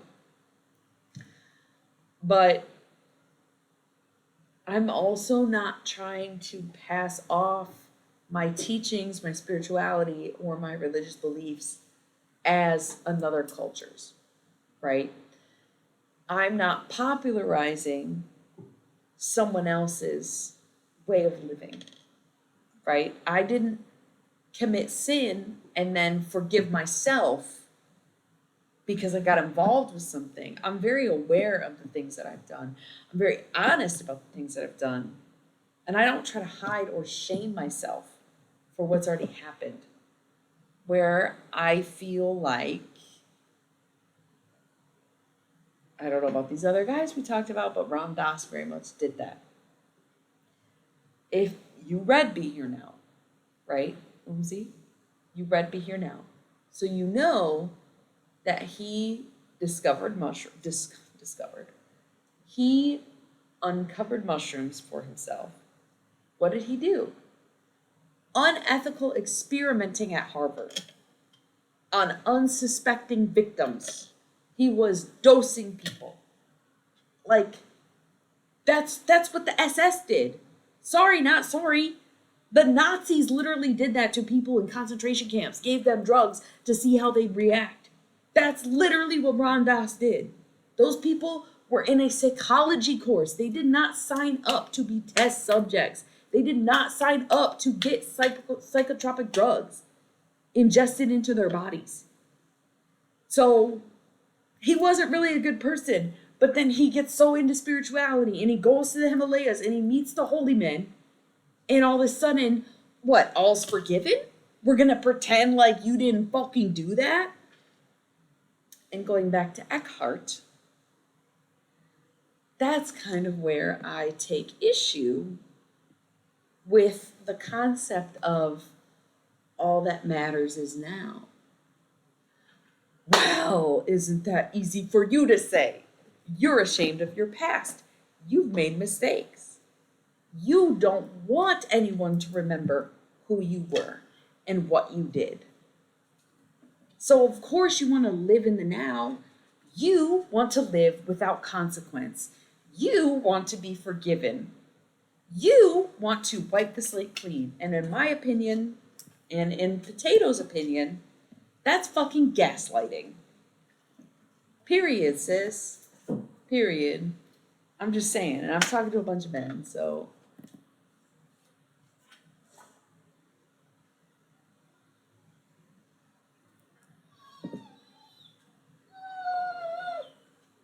Well, it's interesting that you would choose one thing that I said and nitpick that without recognizing or addressing that I had several other issues with his work or his life.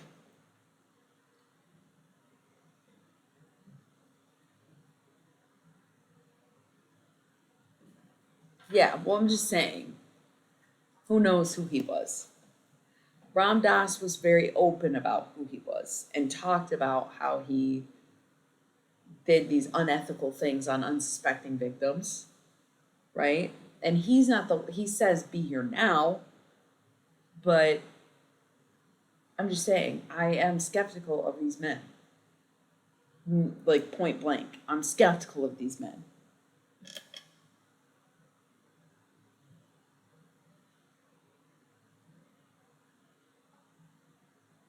He admitted in Be Here Now that it wasn't ethical, though.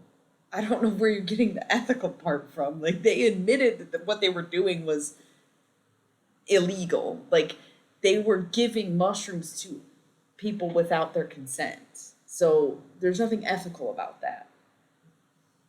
You know? Like, that's That's his story. That's what he said. You know what I mean? So, no, disagree.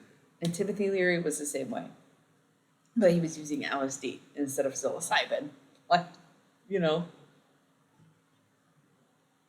So yeah, I'm skeptical of them, and I disagree with them, and I don't think that there's enough women in spirituality, because if you name one spiritual woman you can think of, I'll tell you the two I can think of.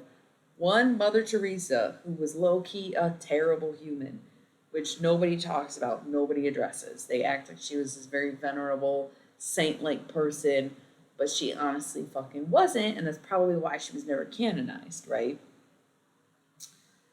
Two, Abraham Hicks. That's not her name, and that's fine. Many artists and spiritual people do not go by their name, but it is sad that her whole stick is that she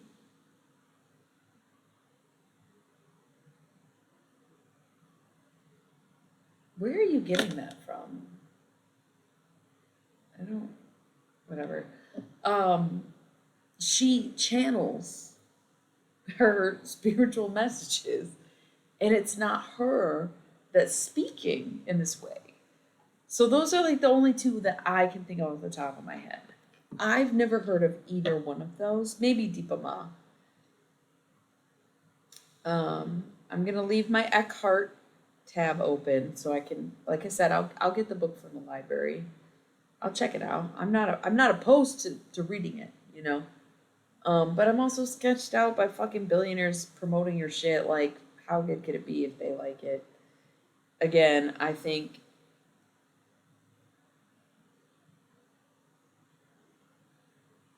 Okay.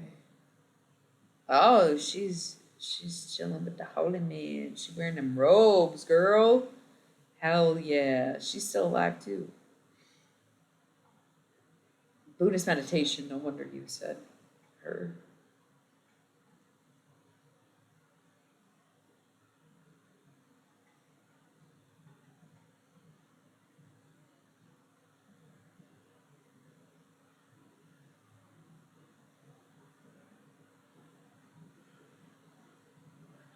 She's so cute.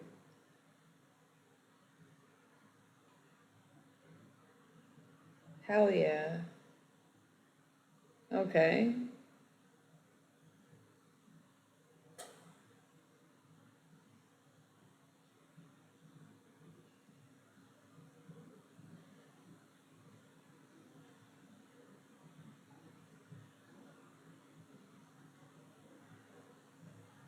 Deepa Mom. Oh damn, she looks like a hardcore lady, but she has a beautiful smile. Oh, she died. Okay. She's actually Indian too, which is probably legit.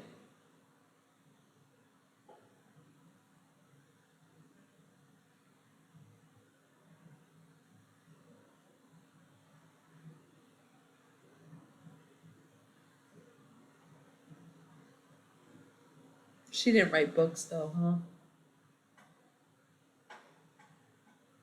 I'm not seeing any book. Oh, so she has like a biography. I'd read it. Looks like there's a few books, but it's mostly about her life, not about her teachings. Just from what I'm gathering, I don't even think they're her books, actually. I think other people are writing them. So she didn't seem to write books.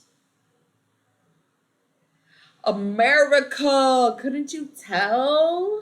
I'm like totally American, dude.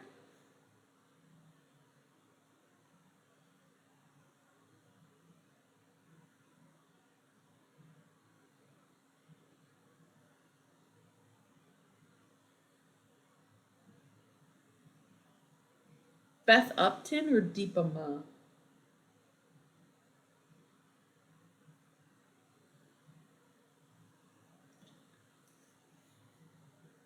Oh, Beth Upton's very modern. She's only been teaching meditation since 2014. That's really interesting. She looked kind of crazy.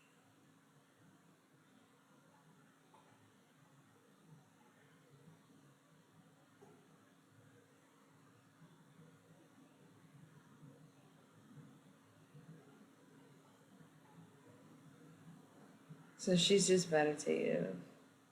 I'm not gonna lie, I'm not gonna sit here and pretend like Beth Upton is a spiritual leader. She's nowhere near the levels of Ram Dass or probably Deepa Ma, which I know nothing about. I'm gonna go ahead and say that doesn't count. She literally does meditation on YouTube. No offense, though. I appreciate the other references you've given me. I think the first two were totally legit, but Beth Upton is not in that same category. I don't think so. She's been practicing for 10 years, dude. She's not. She's not. She's not. It's not the same. Not the same. As like Sharon and Deepa, you got me. Those are good ones. I'm gonna look into them and read their books, but no. Fucking no.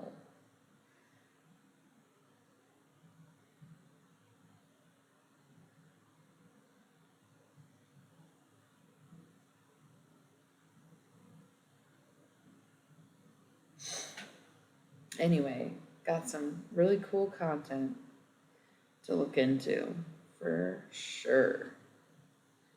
For sure.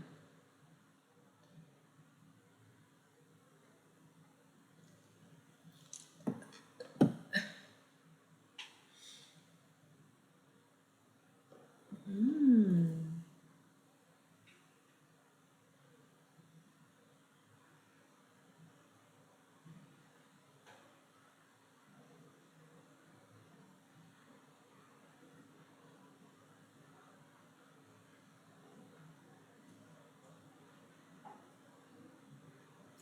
Shri. Oh, she died in Italy. That is fucking goals. I'll tell you what. Goals.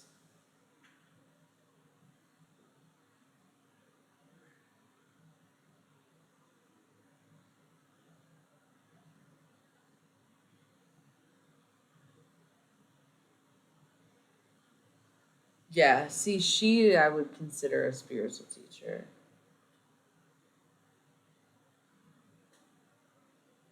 She founded her own sect of yoga. Like that's crazy.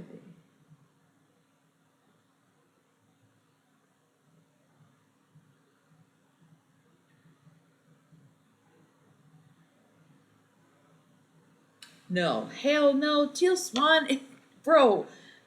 Have you not heard of any of the drama with Teal Swan being like an abusive piece of shit who takes advantage of all her clients and like no, no, no, absolutely not. I don't know who Sahara Rose is. It's not about how big, I guess it's about how impactful, right? Sahara Rose.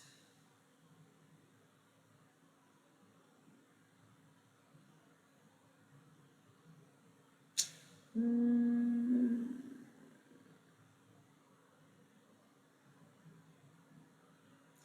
she looks like an influencer, not to judge a book by its cover.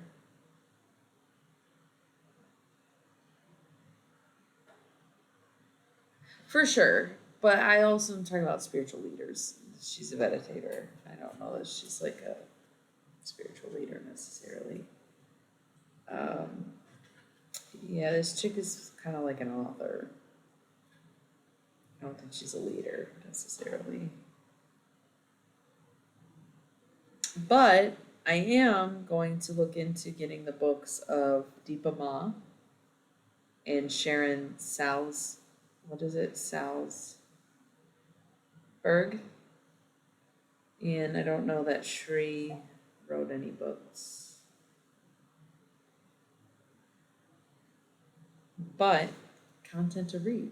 I would like, I am, would more like to read the female perspective on things because, like I was kind of saying and you guys couldn't relate to because talking to a bunch of men.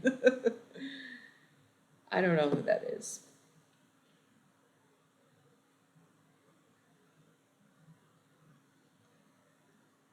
Well, she's a psychologist. So, not sure.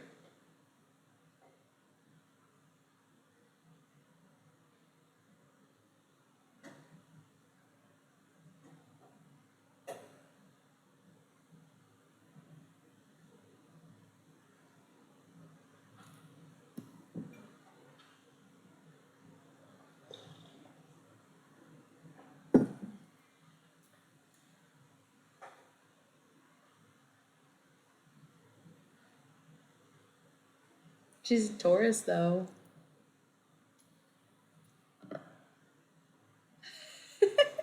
Dumb stop.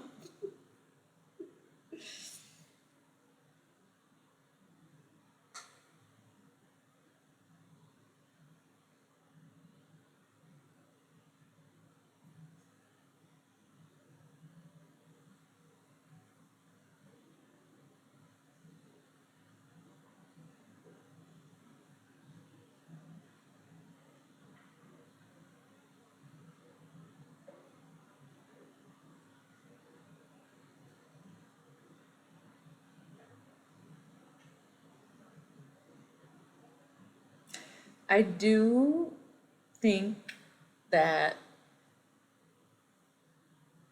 at least in my own opinion, being a spiritual leader is more than meditation, but it is what it is. I'm gonna look into the Eckhart book, Sharon Salzberg, Deepa Ma, and Mataji.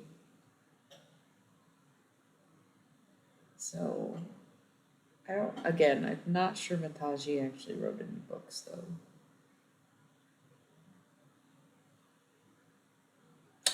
She was born and died in the same season, so that means her life cycle is complete.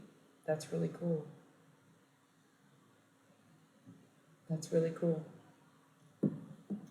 Um, I also sometimes think like, damn, I wish I was more,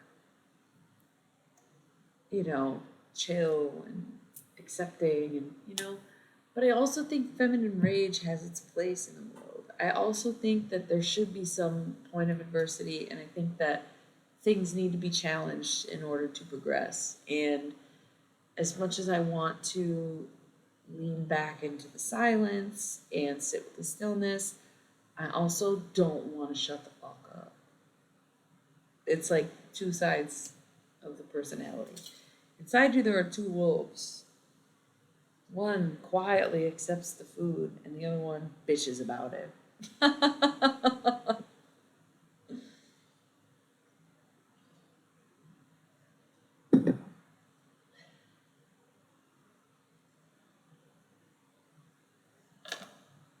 Bro, I don't know who the fuck you are, but the way that you've been talking this evening is very off putting, and maybe you don't care, and that's fine, but I have no idea what you mean by that.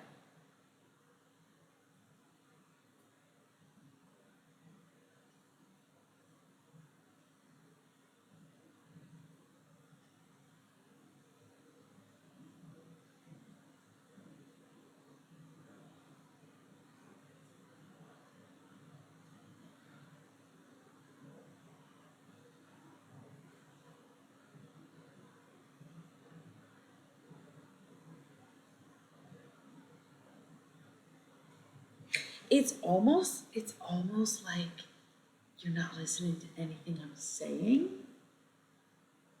and you're more concentrated on how I'm speaking. I love my friends. I can't help it. I love my friends. That is you on Instagram, right, Dom? I was meaning to ask you because I know you said you got a new Twitch, but did you get a new Instagram? I've been liking all the posts and following it anyways, but I actually just wanted to confirm that it was you.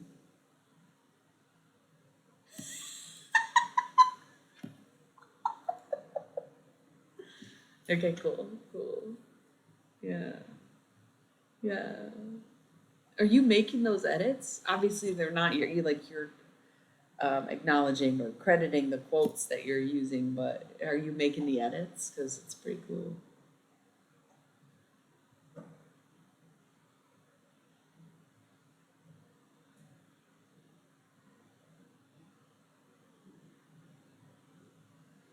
Yeah, they look good.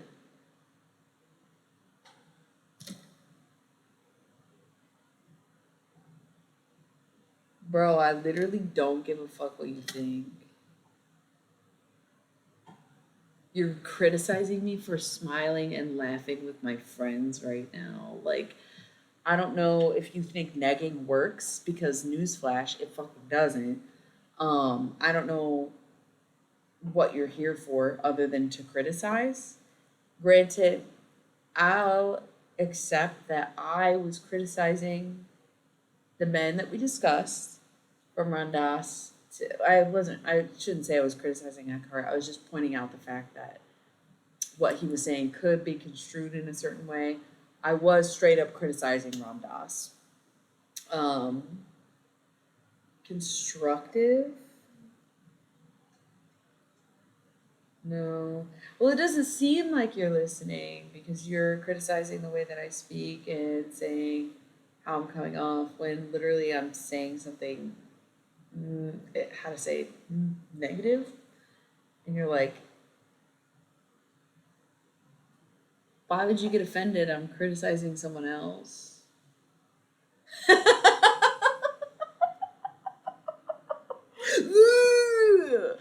My laughing face.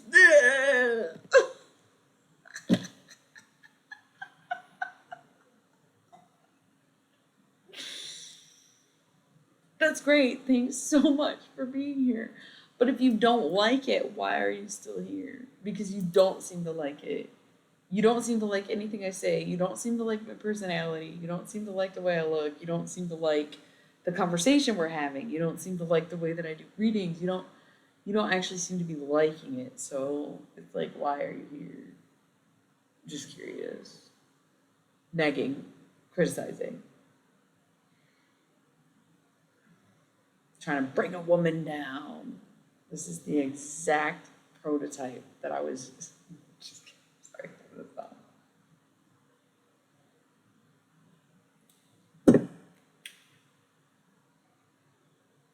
That's a really interesting thing to say. That's a, chat. Should I block him? Chat. Should I block him? What the fuck?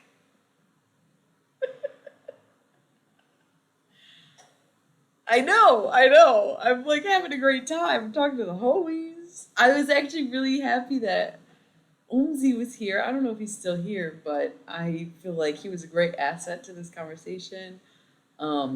There was some coincidences that we were coming across that seemed very, oh God, oh God. I'm sorry. If you think white people used to be trash, newsflash, they still are. Thanks, guys. I appreciate it.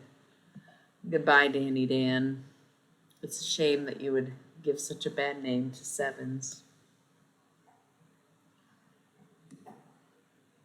I should just show my whole vagina right now just to prove that white people are trash. I'm kidding you guys. I don't want to get banned from Twitch. We're actually gonna report bullying harassment. Um, targeted abuse. He told me to die. Submit report.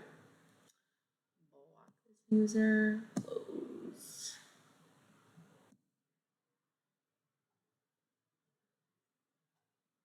Why would you say that?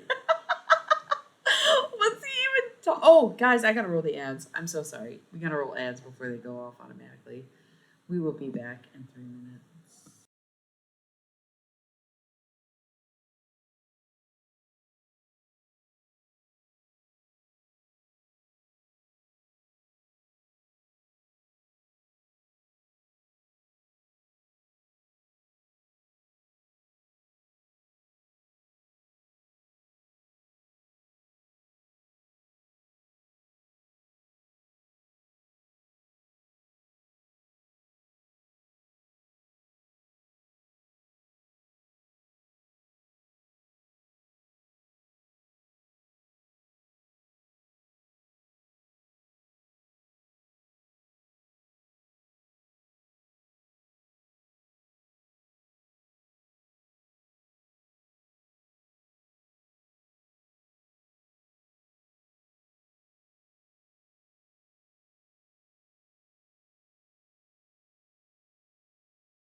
Sorry, y'all. I took the opportunity to go to the bathroom, but I waited. I should have went as soon as the ad break started, but I didn't.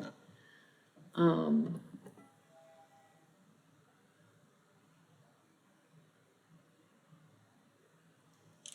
so, okay. I wanted to ask what you think of the idea that masculine and feminine transcends gender. Yes, absolutely it does. Like as a hermetic principle of spiritual truth. They have their own qualities and their own roles, but not the way we view traditional gender roles and the material roles or energy. Absolutely. So a lot of times with readings, this comes up kind of a lot where I talk about.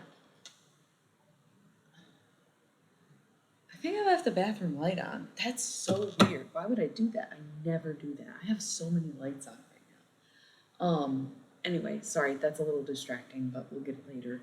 I do discuss the fact that the roles don't have to be man and woman because say you're a lesbian getting a reading and it comes up masculine and feminine. Obviously you're both feminine in our world, but you don't both represent feminine in the divine world. So I always kind of make the point like fire and air are masculine elements, water and earth are feminine elements. So you might be a man that's an earth sign and be considered a feminine, or you might be a woman and an air sign and be considered a masculine. So absolutely. I also feel like I'd be more considered gender queer than anything. Gender fluid maybe. I refer to myself as like a man all the time. You know, I'm like I am a simple man or I'm a funny guy, you know, where it's very fluid to me. So absolutely. Maybe you are. Holy man in myself. Well, how woman is a friend? Yeah. Holy man, exactly though. Like exactly. That's what I'm saying. It's like sometimes I do refer to myself in that way. Um, I don't feel strictly anything. You know, I'm not into the gender binary. So absolutely, girl, you could have went outside. What? You want to come say hi?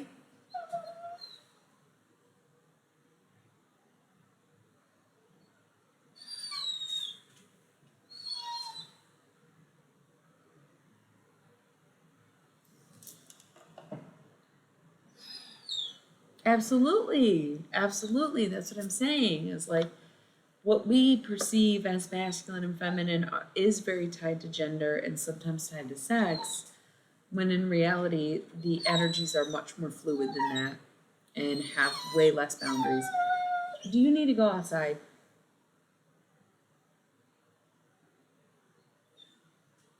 I think I'm going to let the dog out.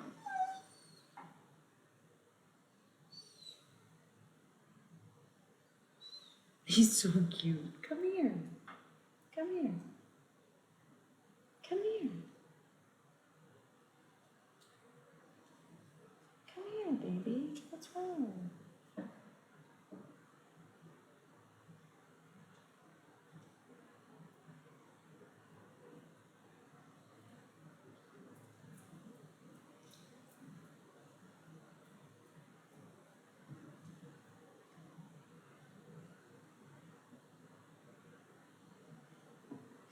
I'm 5'6" and 37. Sorry, I don't mean to laugh at anyone. But damn, if you're gonna make fun of me, I'm gonna make fun of you. Period. This is not a treat, honey.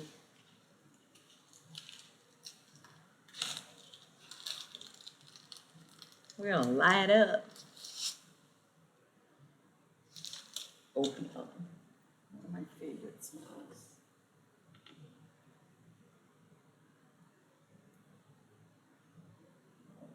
You just need attention, boy.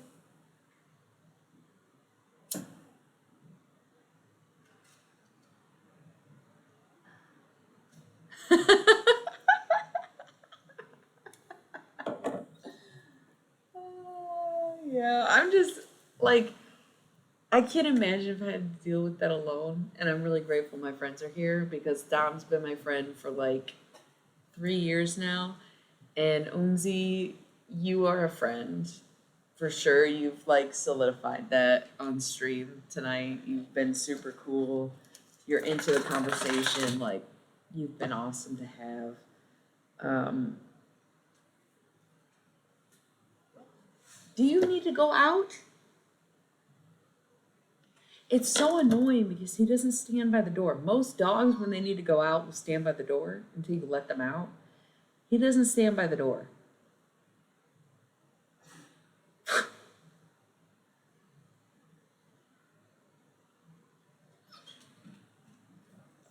Hi, baby. Hi, sweetheart. Okay, okay. Ah, ah. Hi, hi. Oh, oh, careful with the dress.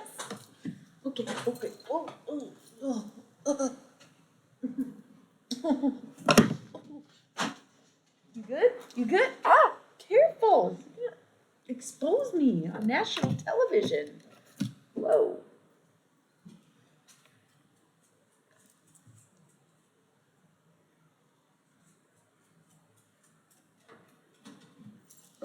Hmm.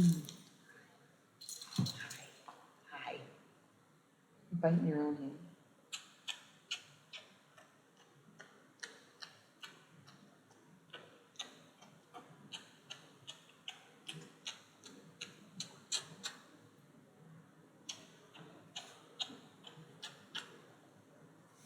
Whoa, you good?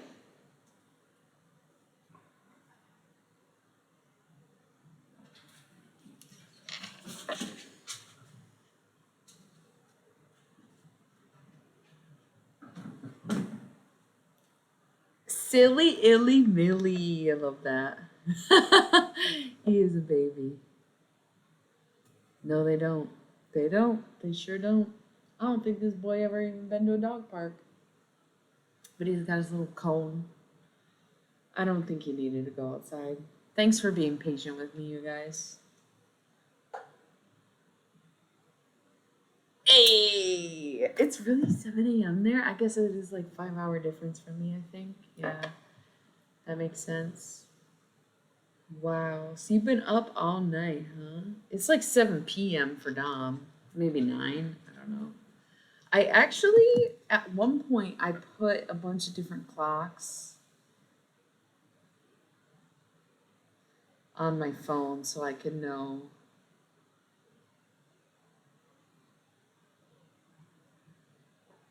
4 p.m. Now I'm confused. I feel like you used to always join and you'd be like, it's 7 p.m. here, and I thought it was earlier.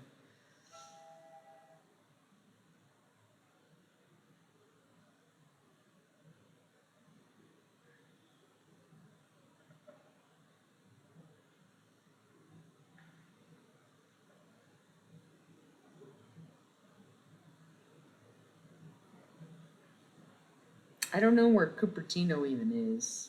Adamstown, what is this? London, 701. Sydney, 408, 401. Amsterdam, 8 a.m. So I like basically whenever I would make a new friend on Twitch, I'd add a clock to my phone. Oh, I didn't think about that. That's so interesting. So you do daylight savings time? Yeah, it is cute. I'm a cutie pie. I'm for sure a cutie pie, for sure, for sure.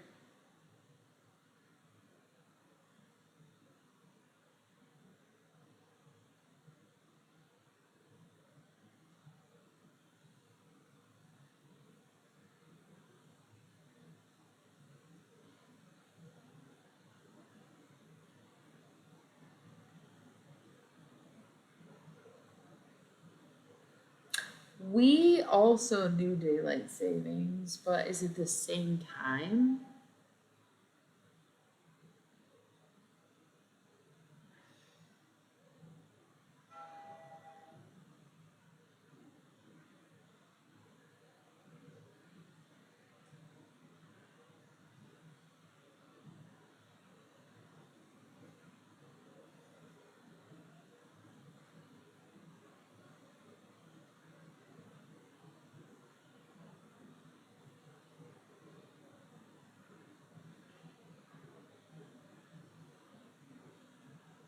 Are you serious? I've never heard that before. Are you fucking with us right now? And just because you're Indian, you already said you live in the UK. So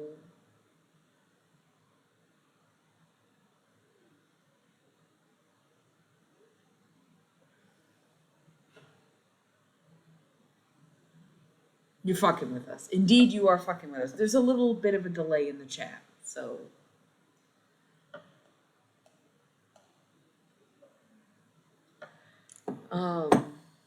Interesting. Okay. But you're fucking with us on the nighttime savings. Because I wouldn't know.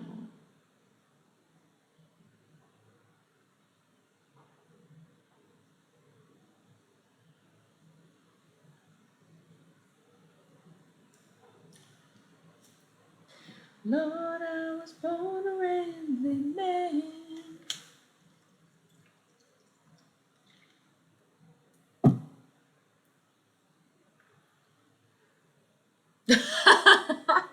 Oh my god, dude. That's so funny. Y'all are goofballs. That's great.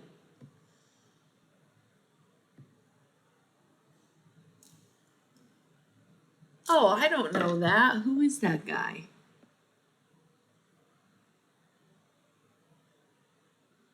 I don't know. I'm not really on Twitch like that, dude. You guys can't make jokes that I don't know about. You guys have inside jokes that I'm not in. I'm in my pouting era. So that's sarcasm? He's not the father of Twitch? You guys are fucking with me, dude.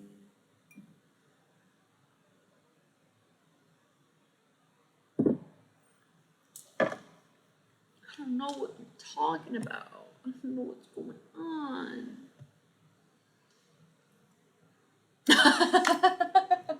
Okay. Trying to keep up.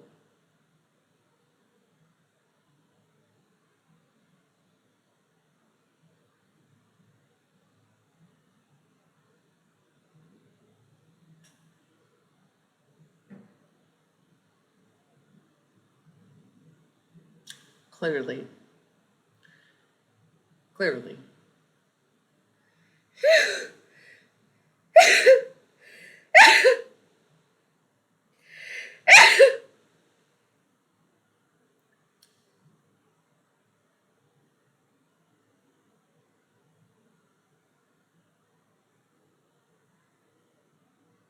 Thank you. I was literally waiting until someone said bless me.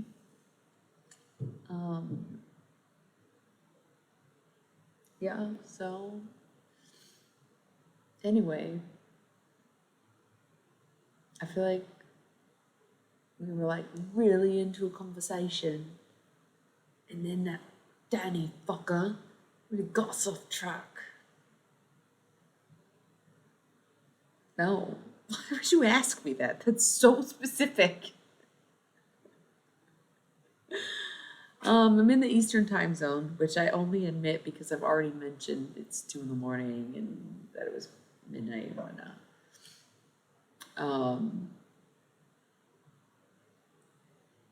It's a little more obvious if you follow me on Instagram. Are you serious? Are you guys fucking put your little sarcastic face on? What are you talking about?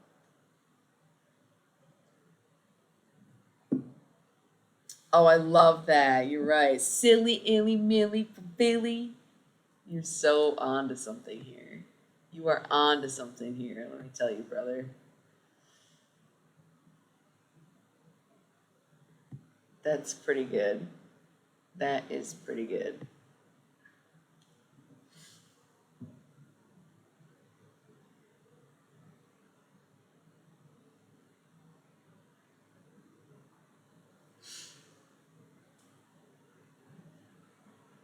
A milli, Philly, I'm Millie from Philly, and I'm Millie from Philly, City, Millie from Philly. I could see it.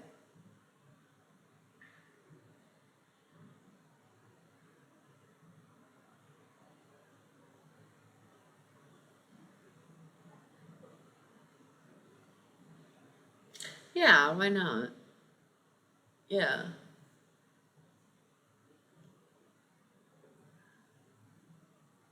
It's about me actually. He wrote that song about me. Mhm. Mhm. Banger.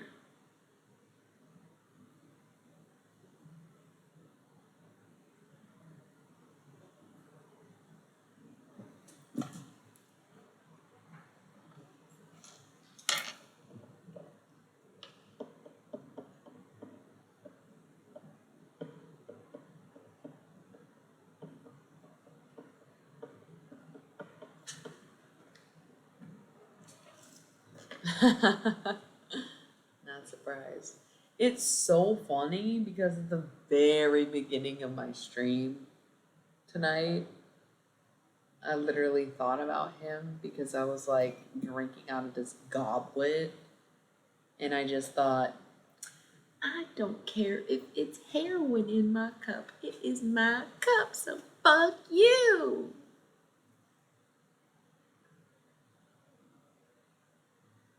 Kendrick deserved it. Kendrick definitely deserved it. He worked hard. It's funny how quiet things have been surrounding Kendrick lately, right? Like he was just the only thing anyone ever talked about for a while, and now I feel like nobody's talking about him. He hasn't done anything. Which, granted, he put out like 2 albums in 2 years, so I don't expect him to just keep doing stuff. Um, but it's just funny how I feel like the conversation about him. That's so fucking cool, dude. Congratulations. It's gonna be fucking dope. I love SZA and her problematic ass.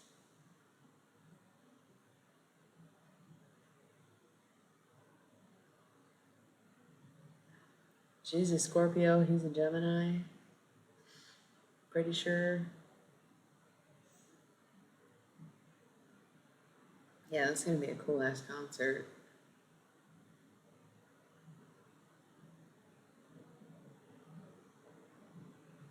Um, my mom works at concerts as a nurse, and she's like, "Yeah, I was really surprised. Like when Kendrick played, SZA was with him the whole time, and I've never seen that before." And I was like, "Well, actually, Peter Gabriel and Sting did a tour together in 2016 where they played the show together and they played each other's songs and they played their own songs and they played songs together."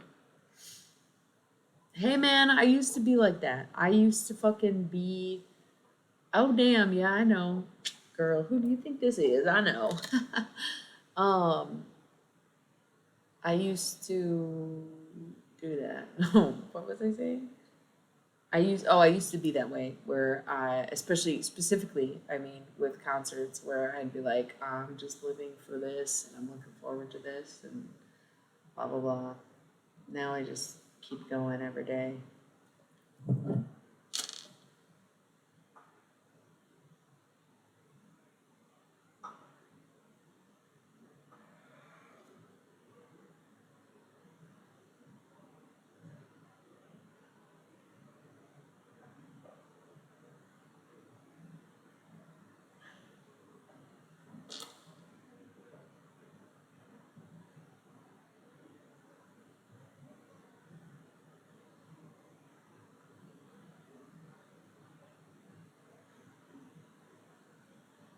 But yeah, I don't really go to concerts anymore. I think I'm kind of over it. I think the price of a concert has turned me off from concerts.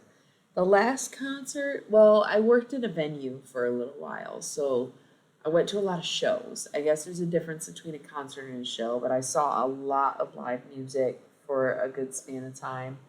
Where I was working at this venue, I saw a lot of local and traveling bands.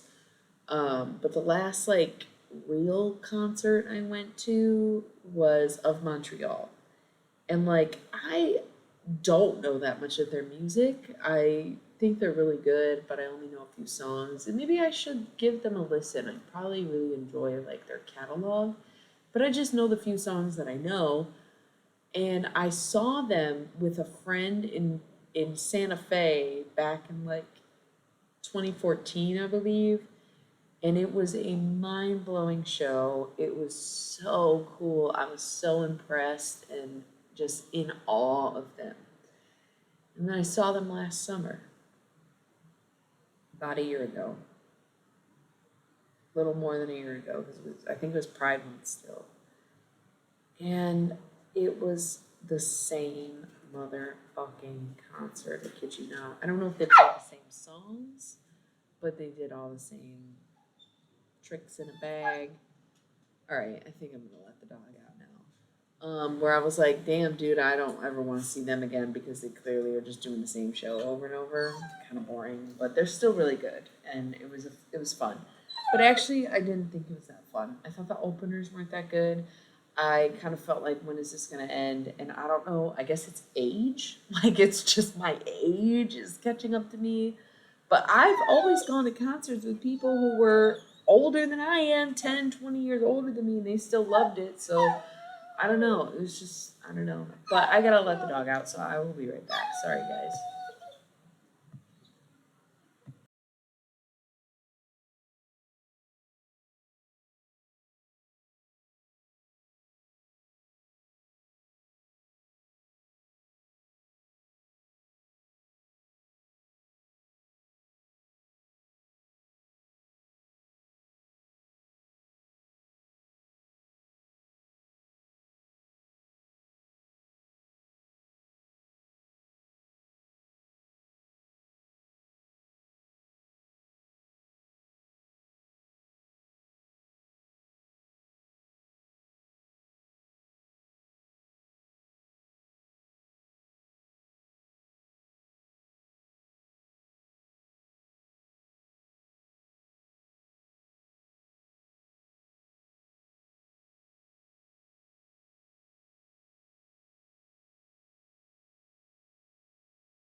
All right, we are back.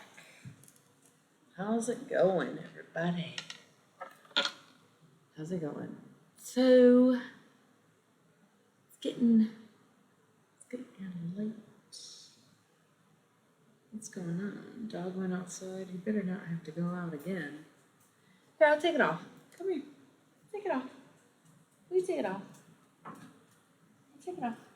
I'm not gonna go back outside. You're good. Take it off. There you go.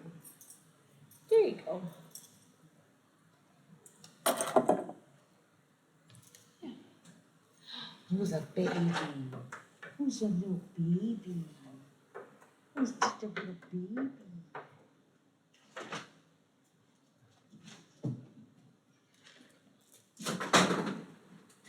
Yeah, well, I have all the cards on the table. That's kind of what I was getting at. I was like, it's a little late.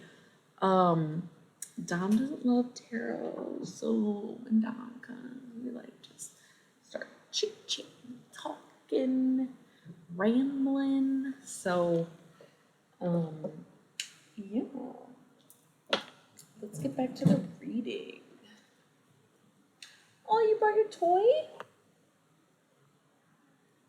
You brought your toy? I'm gonna play fetch. You don't like fetch. I'm so sorry. I didn't know.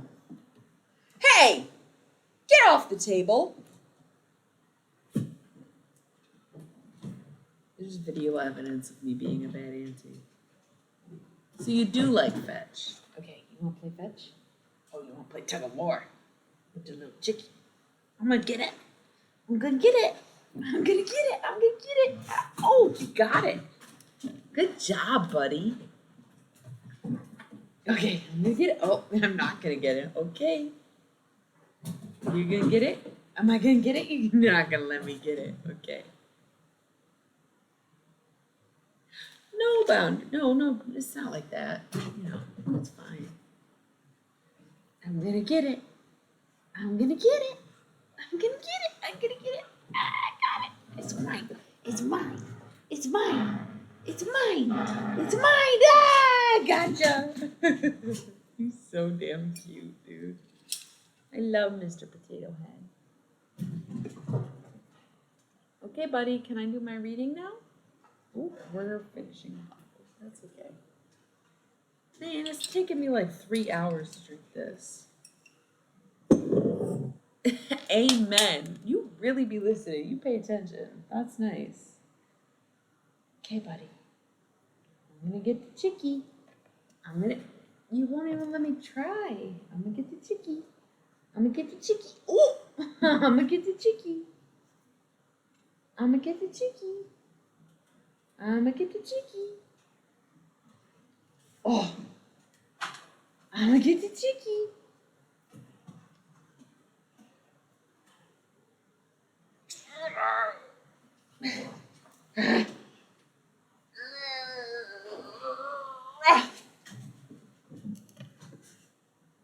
He's having a good old time.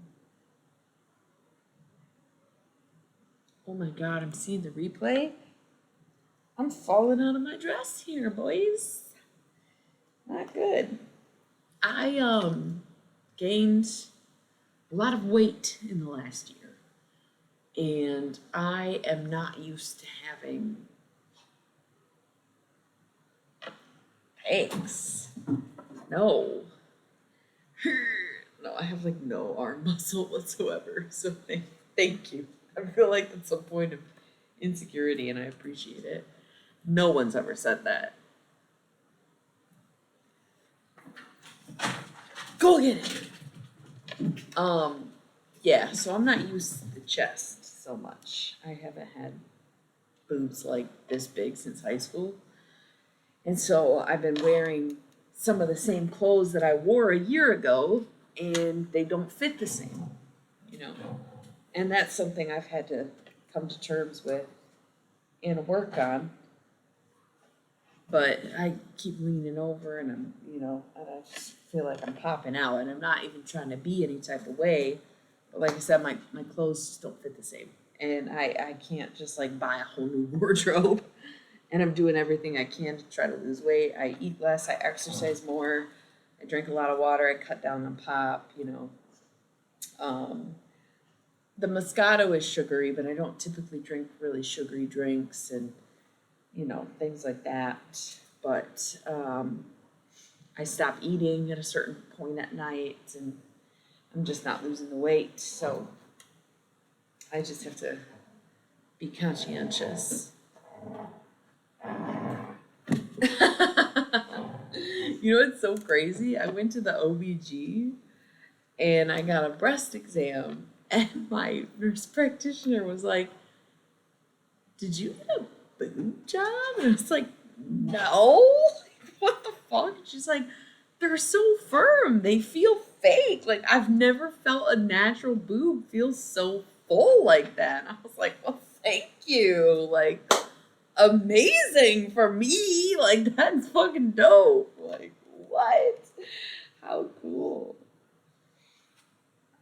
This guy's usually probably in bed by now. Nobody in this house stays up this late.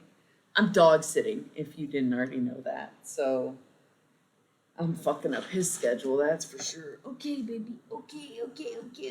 Boom. Okay. We want to get to the reading. Is that okay if we do a reading? Is it okay if we do a reading?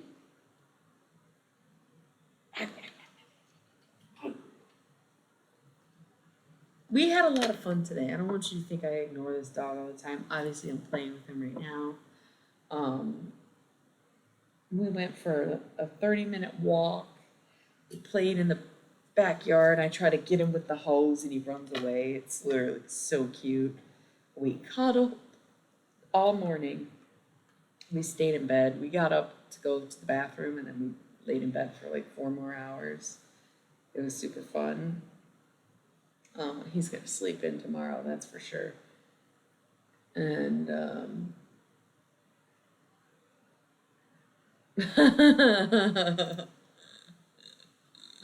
yeah, I don't know. Super funny though. It's like, damn, compliment of the fucking century. Am I right? Like, do you have fake boobs? They feel fake. Like, hell yeah, dude. That's amazing. So yeah. Anyway, he seems distracted. We're talking about tits. I think it's time we move into the reading. Dom's gotten real quiet, so he probably kind of dipped off at this point. Which, whatever, it's like 4 p.m., he's probably got shit to do. I'm on my last glass of wine.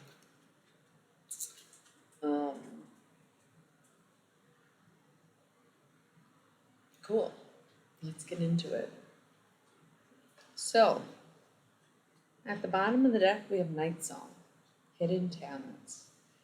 There is something that you do that you need to share with the world. This could be something that runs in your bloodline. This could be something that your ancestors and relatives before you did, and you need to get in touch with it.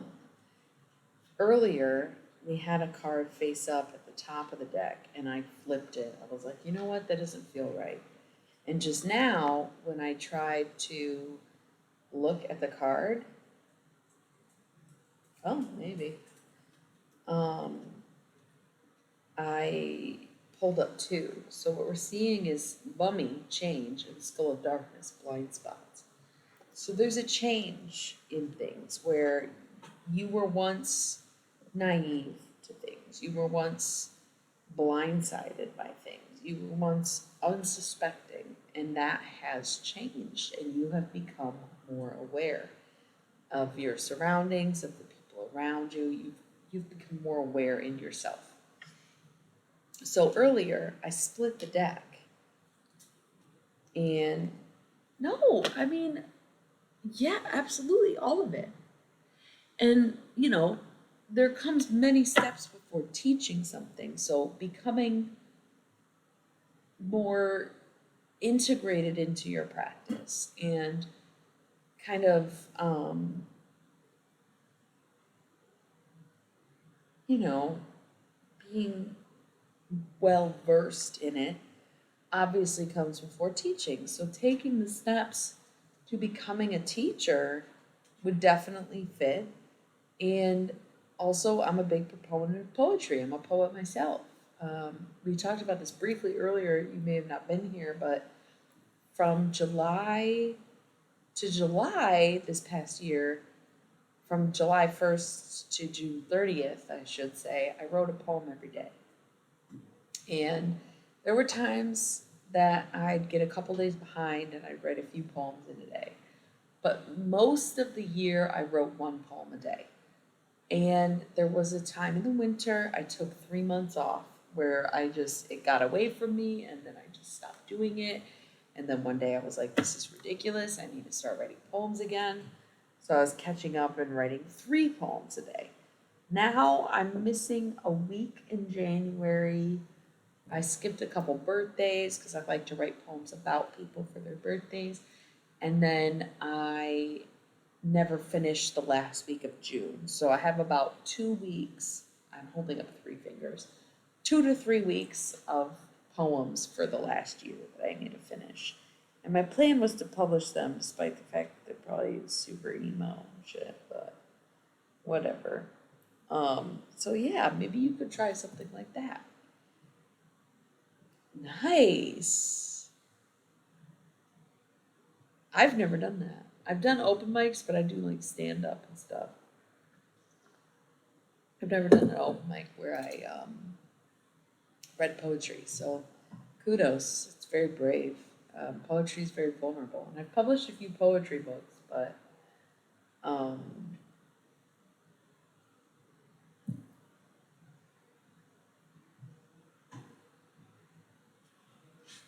try the poem every day, dude. I felt the same way. I used to probably write multiple poems a day, but I'm just saying it was a great practice for me because again, I was talking about this at the beginning of the stream, but I don't think you were here yet. I fell out of a lot of my creative practices, and I used to like paint all the time and draw every day and write a ton, and I don't do those things anymore. So writing a poem every day was like Custer's last stand. It was the last little bit of creation that I had. So it felt good each day to write a poem. Um,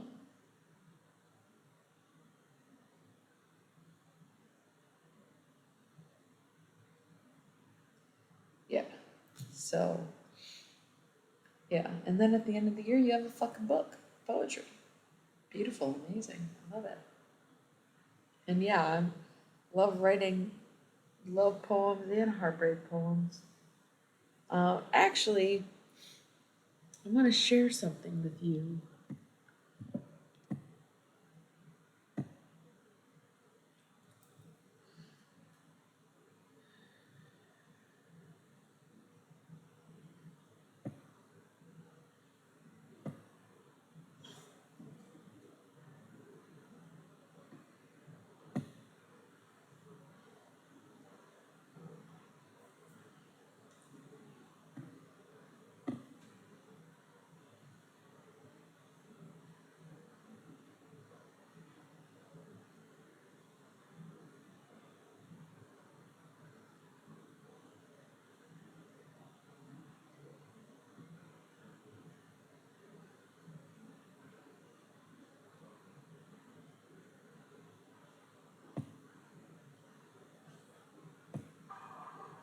April 26th.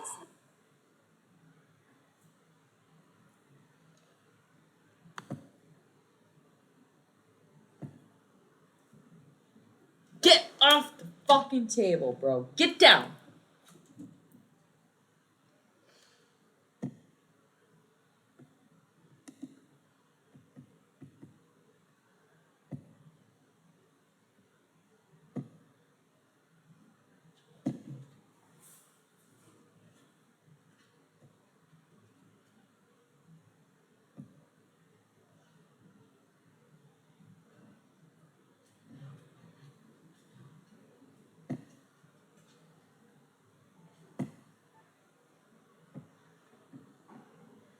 Okay.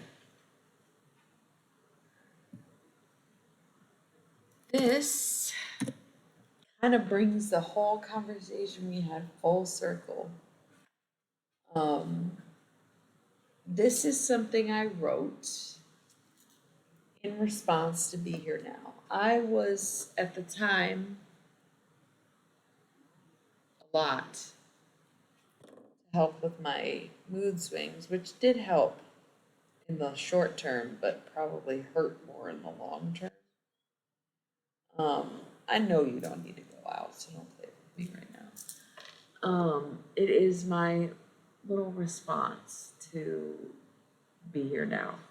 And I really liked it at the time. I handmade this little booklet. It was very cute, but in a state of psychosis, I threw it away, and I deeply regret that. But I'm glad that I did a reading of it and showed each page, you know. That was something I'm really grateful for, so that it is sort of immortalized, and if it ever needed to be recreated, it could be. I just am not what's good. And then here's part 2. But the reason I brought it up actually was not because we were talking about Be Here Now, but because I started off by reading a poem about heartbreak. And that's what you said, being in pain or in love, reminded me of that poem I wrote where I'm like, break my heart 9 times and do it 10 or something like that. So I read that poem at the beginning of the video. So I just thought of that when we were talking about poetry and feelings. Dom, if you would do me a solid and send me the link to your book. I'm wondering maybe via Instagram or email. That would be yeah, thanks for being here. Thanks for checking it out.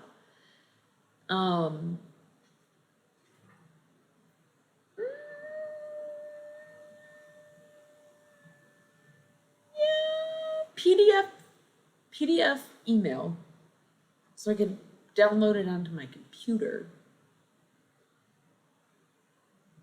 That would work. Yeah, I want to be able to read it. I kind of forget about it, and then I talk to you or see you, and I'm like, oh yeah, download a book. I gotta get on that. Yeah, so if it's on my laptop, I'll be able to read it. Oh, sorry if it grosses you out that I'm rubbing my eyes. I have a friend who just gets so frustrated with me rubbing my eyes too much. I'm like, I swear I only do it for you.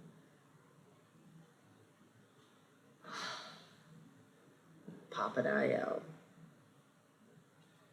Oh, but you know what?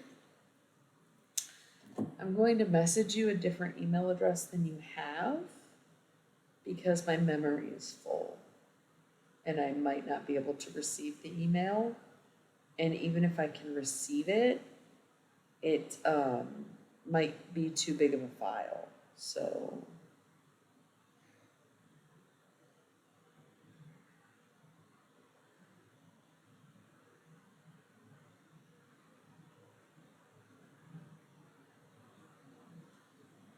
there we go. Okay.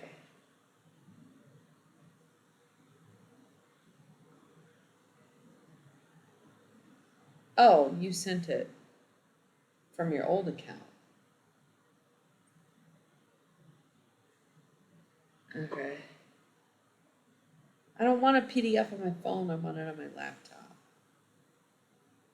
Why is this taking me to Facebook?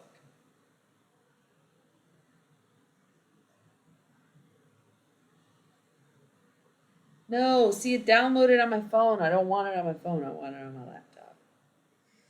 No offense. Well, it's in my OneDrive. So I guess if it's in my OneDrive, I can open it on my laptop.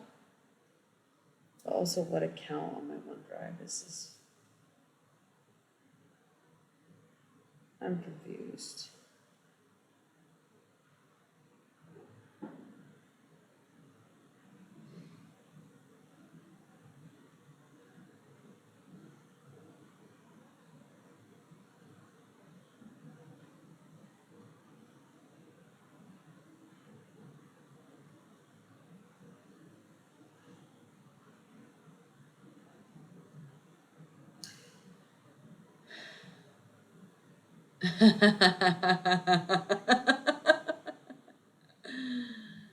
Okay, I don't want this on my phone. It's too big. But I have no files on my computer, so I would like to download it. Yeah, we're gonna start over, basically. We're gonna get back to the reading. Yeah, so Dom, if you could email it to me, that would be great.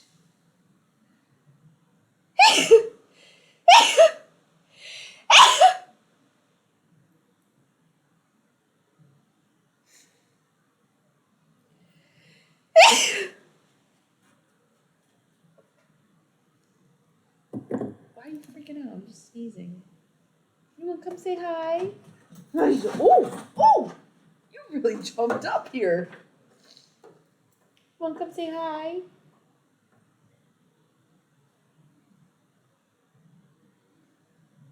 He really tried to hop up on my lap. That was hilarious. Ooh.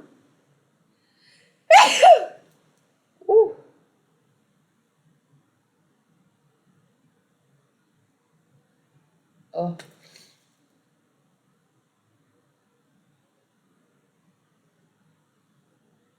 Okay. I don't know because I'm itching my eyes and sneezing. I don't know. I've never had them before, but I guess you can develop them.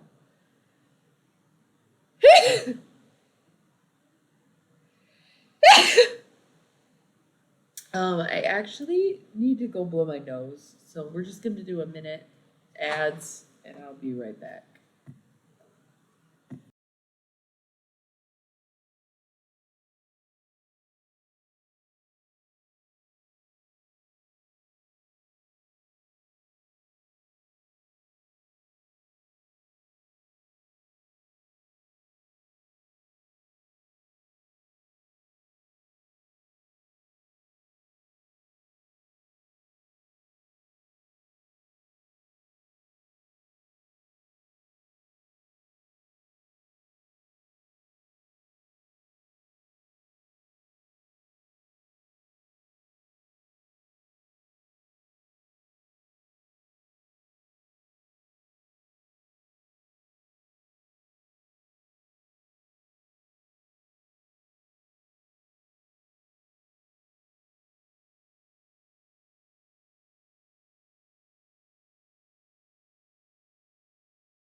Okay, yeah, I don't spend a ton of time with pit bulls.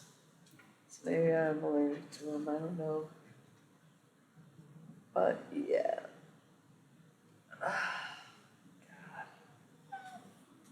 God. Why are you whining?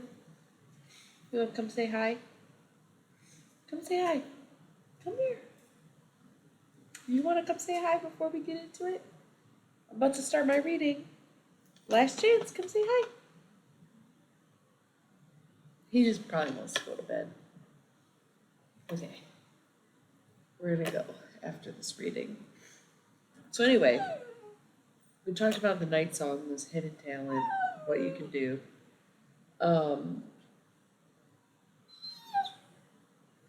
You are not as naive as you once were.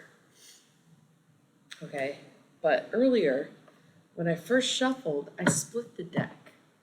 And it's usually just a feeling when I split the deck. Bro, there you go. Lay down. We're gonna go to bed very soon. It's usually just a feeling to split the deck, you know what I mean? Just whatever. But when I split the deck, there was no card. So I thought that was really interesting. Getting into the reading though, we have the Barmbrack, Sweetness and Synergy. So this is a card about coming together. The Barmbrack is a traditional Irish bread that they would make at the end of harvest season. So they'd harvest what they needed. Well, no, they'd harvest what they got. They'd keep what they needed to eat for themselves. They'd sell off the abundance from whatever was left after their own. And then they would take the scraps and they would throw in the bread. It would consist of things like walnuts and cranberries and other, probably pumpkin. There's pumpkins in this. And they'd make a bread and they'd share the bread among the people who contributed to it. So the Barmbrack is about coming together, working together, and creating something to be shared. Could be the poetry. We have two face down cards. So as I mentioned earlier, face down cards are kind of like what needs to be addressed or what needs to come to surface. We have the Witch in reverse. So you're very disconnected right now. You don't realize how disconnected you are until you start to reconnect. So you need to somehow get more grounded. You can do this physically by going outside barefoot.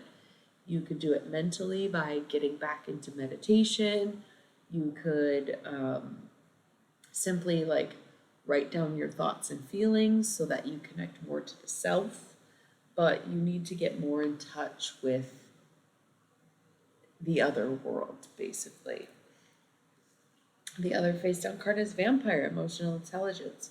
So usually if we see the vampire face up, it's sort of like a warning or, you know, what's the other word?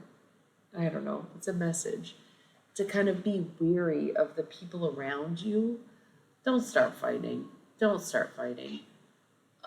Speaking of energy drainers, we got the cat and the dog. Perfect example, right?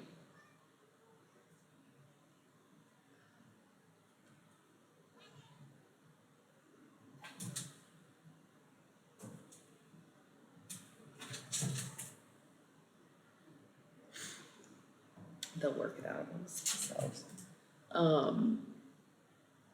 Yeah, I feel disconnected too. I like Dom has been a witness. I don't know if he's still here, but he's totally been a witness to it where I've been very deep in my spiritual practice and I would do this every day and I would share wisdom and preach love and I took a break and I never really reconnected after that. Although my tarot readings are still totally spot on and really deep and I'm very gifted, there's still a bit of a disconnect for me as well. So it could just be a time in our lives, it's a place in the world, you know? But you've got to get reconnected. So if I see the vampire face up, I usually think of it as a warning about people in your life that are draining to you, that are using you, that are not good for you in general. But seeing it face down makes me kind of want to tell you, be weary of you draining others. You know, be conscious of yourself and your surroundings. You don't want to be that person to other people. You don't. So, just a note. And then we have ghost, regret. So, there is no sense in living in regret. These things happen. We don't do the things that we want to do, or we do things we shouldn't have done. But at this point, you are living in regret and you're thinking about what could have been instead of what is. And that can be really hard, especially when we're talking about needing to reconnect and trying to get back into things. Like, there's every step along the way where you're like, oh, it could have been like this and I could have done that. But you can't just live in regret, you know? We have two skulls here. We have skull of light and skull of flowers. Illumination and creating through the ashes. So you might come to a realization about something. It could be something that happened. It could be about yourself. But basically what's done in the dark will come to light. Things that you don't know now, you will know at some point. And that just kind of is a general thing. And Skull of Flowers is kind of like when everything goes to shit, when it all burns down. What can you make of what's left, right? Like what do you have to hold onto? Um, this new information that comes to you or comes through for you is going to be what propels you into this period of creation, right? You will find yourself a phoenix the more you recognize what is true, what is happening, what has happened, you know? So that's cool. And now we have a bunch of face down cards. First, we have Werewolf, Exploring Wildness. You need to sort of, I almost said rethink, but your idea of wildness might be going out, getting drunk, and being at the clubs until 3 a.m. But there are other aspects of wildness that you can explore. You could literally howl at the full moon. You can full moon, go outside, howl at the moon. You can, you know, do something nice for someone and not get caught doing it. You know, there's other ways to explore your wildness where you can break out of your current matrix of what you think going wild entails and kind of explore new bounds. Yeah. Well, I do like you. We vibed tonight. I think you've been a great viewer, chatter, friend. So if you ever do want to talk to me, by all means, you can message me. I will respond. It's not always super timely because I don't go on Twitch every day. Um, you'll notice I have bouts of streaming, like I'm house sitting this week. So I've been streaming almost every night. I currently just don't have a setup or a space in my own home.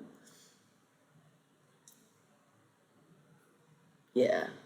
And like I said, it doesn't have to be traditional ways of getting wild, but you can find ways to let that wild side out. But I will be house sitting again come August a couple times, so I'll probably be streaming then. And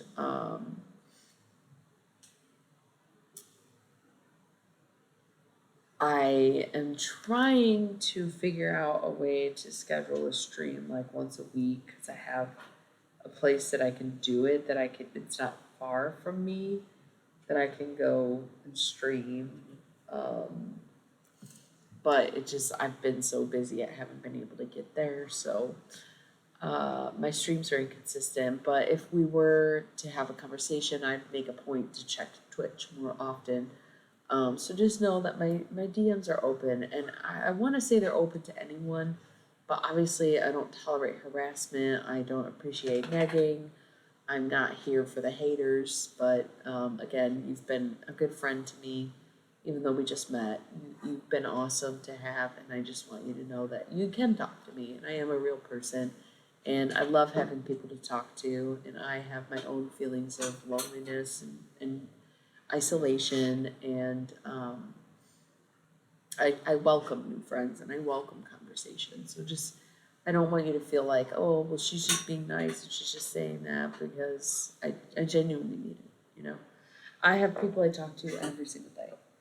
So it is what it is. But moving forward, we have the Cauldron, Synergy and Healing. So we got both Synergy cards. Yeah, of course. We got both Synergy cards. So that is all about working together. And what you're not realizing right now is that connecting with other people is what's going to catapult you into the space that you need to be, where other people are going to be what is healing to you and what is going to help you through these trying times. And I personally don't like to isolate. Sometimes it just happens. So if you're very accustomed to isolating, you need to break the habit. You need to recognize what other people offer, and you need to even take them up on the offer. Just like me saying, you can message me anytime, you need to take me up on that offer and stay connected and stay active and practice the socialization by having these minimal, low effort conversations, so that you can hopefully branch out into a more physical connection. Invisibility, authenticity. We got this earlier tonight, I believe. We shuffled twice. I don't know if you were here for the first reading. We did a draw of 7 cards, and that was at the bottom of the deck. So at this point, you are not being authentic to yourself.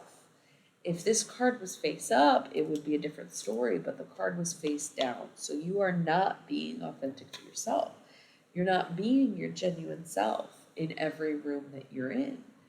You are needing to connect with the world around you, with spirituality, with other people, but you're also needing to connect with yourself.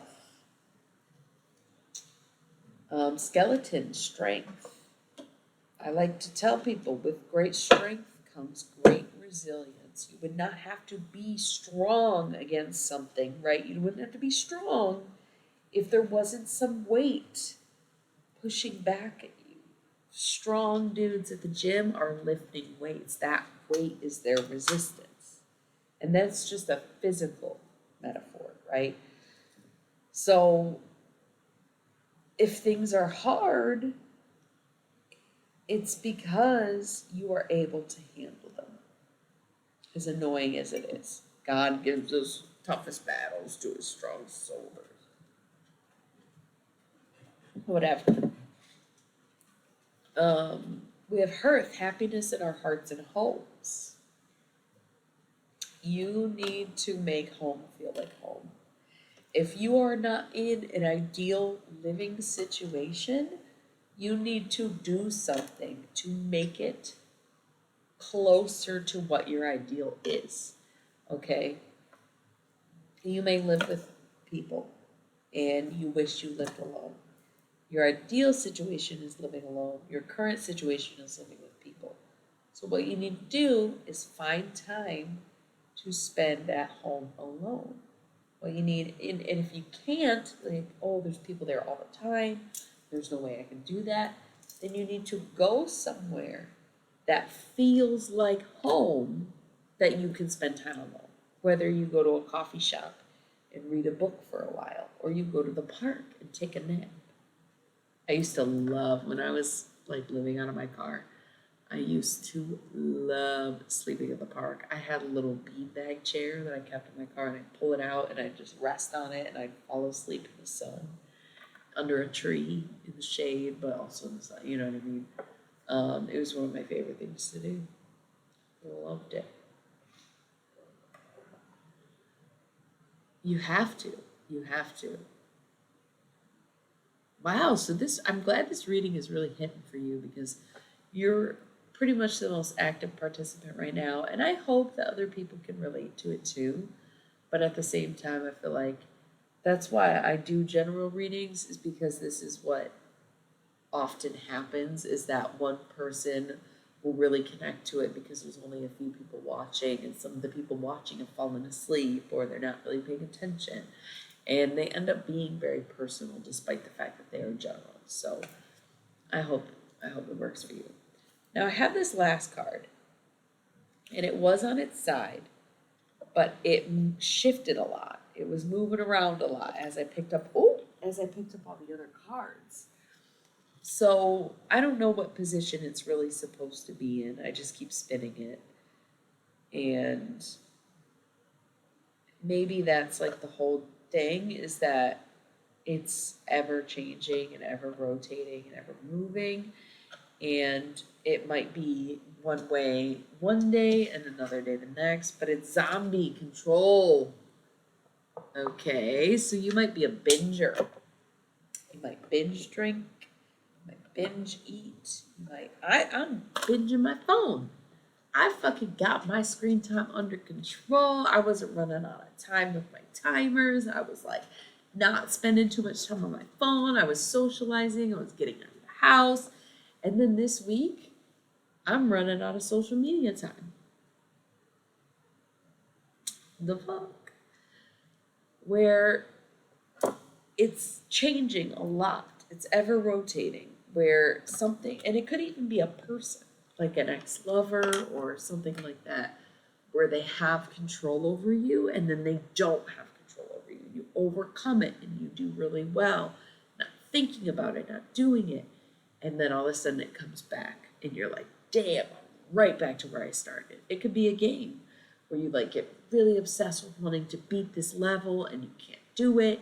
And you try for weeks on end. And then you're like, fuck it, I'm over it, I'm taking a break. And then all of a sudden it creeps up on you. You're like, damn, I really need to try again. So you need to be mindful of the things that not only draw you in, but draw you back. Hey, Jezza. Yeah, that zombie, no joke, man.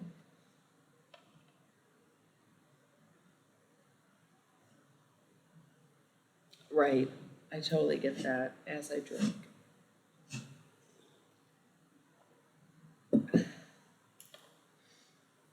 So last card we have, I quit weed. I used to smoke weed all day, every day, and then I got too scared off an edible, and now every time I smoke, I get scared, and it's not worth smoking anymore. I honestly think when my experience with psychosis, the weed was triggering that. So I just need to stop. And I think that I'll be much healthier for it. I do drink a lot more than I ever have since I was a teenager. You know, I used to drink a lot more when I was a teenager. And then I got into smoking weed and I didn't really drink, and I would drink maybe once a month. I wouldn't even really have a drink when I went out, you know, sometimes I guess, but now I drink way more. And it's just really weird because I've never been a drinker, I've always been a smoker. But when you take away the smoker identity, all of a sudden I'm drinking. Whatever. And then I vape. It's so annoying. I vape. I got really into smoking cigarettes, and then I was around people who vape, so I would like, oh, I'd hit their vape. Then I started buying vapes, and then quickly after I started, I stopped buying the vapes, got back on the cigarettes. Okay, did cigarettes for a while. Now, people give me their vapes. They'll be like, oh, I don't want this anymore. And I'm like, well, it's not dead. Don't be wasteful. Don't throw it out. I'll take it. And so even though I don't buy vapes, I bought a vape in May. And before that, I hadn't bought a vape since like October of 2023, but I've been vaping consistently because I'm just getting them from other people. And I honestly think vaping is way worse than smoking. I think it's more addictive. I think it's unhealthier. Like, I think it's so terrible. But I got very used to not smelling like cigarettes. Sometimes the smell of a cigarette revolts me and I don't like it. I smoke cloves, I smoke American spirits. Like, I cannot stand the smell of a Marlboro or whatever. Um, so that's been really hard where I'm trying to quit vaping, but then I just acquire a vape and I'm like, okay, when this one dies, I'll be done. And then I get another one. And I'm like, all right, when this one dies, I'll be done. And I get another one. So right now I have a pack of cigarettes in my car. I haven't even opened it because I've been vaping all week. So I know about vices. I'll tell you that. Um, I agree. Alcohol has been nice to unwind. It's good to connect with spirit. It's very, very well used in ritual. Like, I don't think alcohol's all bad. And obviously, like, tonight I drank this bottle of wine, but I've also been streaming for 3 hours and 41 minutes. So it's not like I chugged a bottle of wine and got fucking drunk. I have been having a glass every hour, basically. And that's not really going to do much. I was a little tipsy earlier, but at this point I've leveled out. So it is what it is. Sacrifice. I like that. I like that. Sacrifice. Um, I would much rather be smoking cigarettes than vaping because the thing with the vape is that you can do it anywhere. You can do it. Oh, I don't have any more. That the only reason I'm drinking. Okay, so you may have already caught on to this, but I'm house sitting this week, and I brought 2 bottles of wine and two seltzers with me. And the other night, I drank the seltzer. I had some wine. The night after, I finished the wine. The last couple days, I didn't drink. Tonight's my last night. I'm leaving tomorrow. So I was like, you know what? I might as well drink this bottle. You know? Um, Fuck it. I knew I was gonna be streaming. Again, I haven't drank in a couple days. So I was like, you know what? I'll drink this wine. I'll drink this wine. I could have left it, but honestly, my girl is not a fan. She don't like the Moscato. She's like, it's too fucking sweet for me. I'm not into it. So it wouldn't have been really anything special for her for me to have left the wine here. And I'll see her tomorrow, but I thought about that, like, oh, we could drink it, but they get back in the middle of the day. We don't need to be day drinking on a fucking Tuesday. So I don't. I don't. I was talking about this earlier. You're so cute. I was talking about this earlier how I was always an avid red wine drinker, but it started to hurt my jaw too much, and I kind of switched to the lighter wines. And I like rosé is not bad, but Pinot way too dry. Like, I do like a sweet wine. Like, I can't help it. I like a sweet wine. So even though it might be sugar and I'm complaining about how much weight I've gained, like, it is what it is. I like red blends more than anything. I used to be really big on Cabernet. I used to like religiously drink Cabernet, but I got more into the red blends because they're not as strong and they're not as tart or bitter, or whatever the word is. So yeah, I'm into like rosés and whites now. And red blends, oh, so good, so good. Anyway, let's finish up the reading. We can chit chat a little bit before I go. The last card is Winter, the sacredness of pausing. This was in the future position. So as time goes on, the more you're going to need to take a break. You're going to need to relax. You have to learn to stop what you're doing and think about your next moves more than just keep it going and being in the action mode all the time. Skull of Darkness, this is how we started the reading. This is how we're ending it. We got Skull of Darkness again. You do not want to go back to your naivety. Okay, you might as well. You might as well. I'm telling you, it's a wine night. I already lived the night, and I'll tell you what, it's a wine night.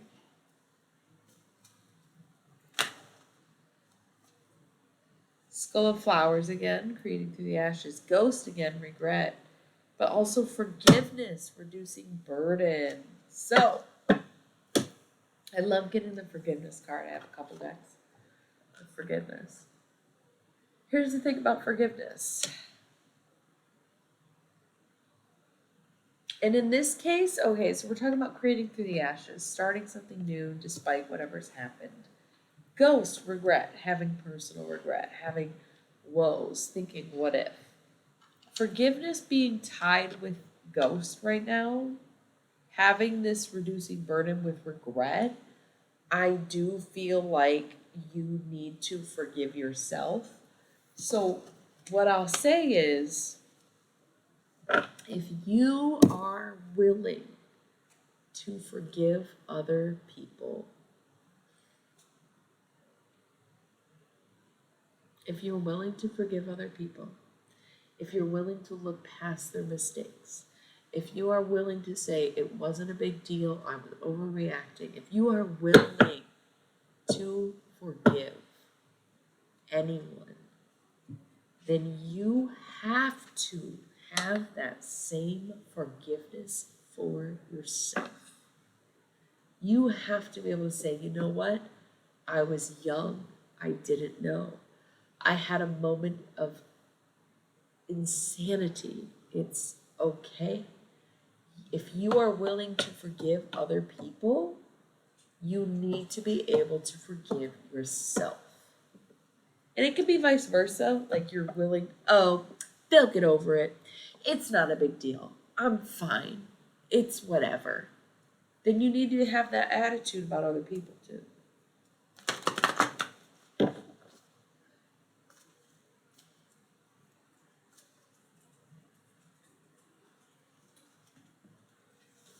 Okay, we got all the same cards. Cauldron, synergy and healing.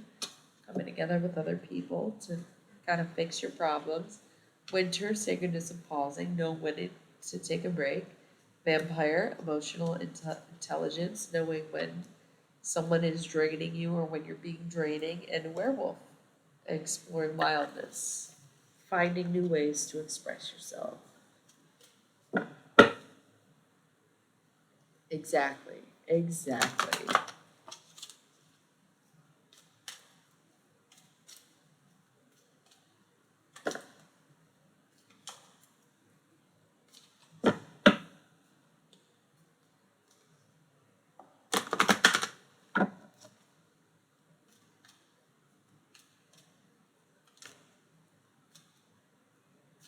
There's not that many cards in this deck. I'm pretty sure it's 35 cards, but we're getting a lot of repeats. So Night Song, Hidden Talents, going back to that, going back to like thinking about what you're good at, thinking about what runs in your bloodline, and then Mummy, change again. There needs to be a change. You're not yet ready for change, but you have to enforce it anyway. Yeah, hey, that's what I always say. It's gonna be good night for me. I'm about to take off after this reading anyway. So thanks for stopping by, Jezza. Thanks for chatting with us. It's always a pleasure, and I love you so much.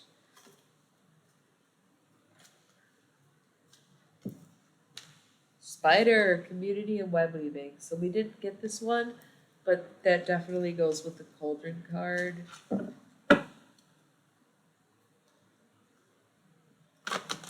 Adios, amigos.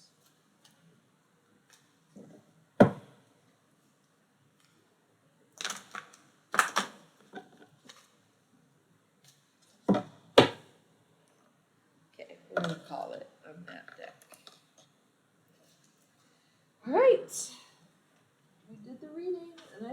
pretty good. Of course. I'm glad you were here for it. I know it's been kind of a long night. This is honestly the longest I've streamed basically in years. I usually tap out at about 2.5 hours, and I'm not gonna lie, if you are willing to talk to me for 10 minutes, I would stay and make it a 4 hour stream. I would. I would. I'm just saying. I'm finishing my wine. I'm hanging out.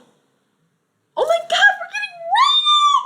Ah, we're getting fucking raided, you guys! Hey, everybody! How's it going? I just finished up a reading. Karen, thank you so much, Karen. That's so cool. I haven't. Okay. Dog's getting a little too excited about the raid. You excited about the raid? Careful. You're going to expose me. Oh, you're so excited about the raid. You're so excited. You're so excited. You're so excited. Okay. Yeah. Oh, yeah. You're so excited. Potato is happy you're all here. Yeah. You're just a baby. Okay. Just a baby. Well, hello. I haven't been rated in so. Okay, you are excited. Okay. This is a doggy stream.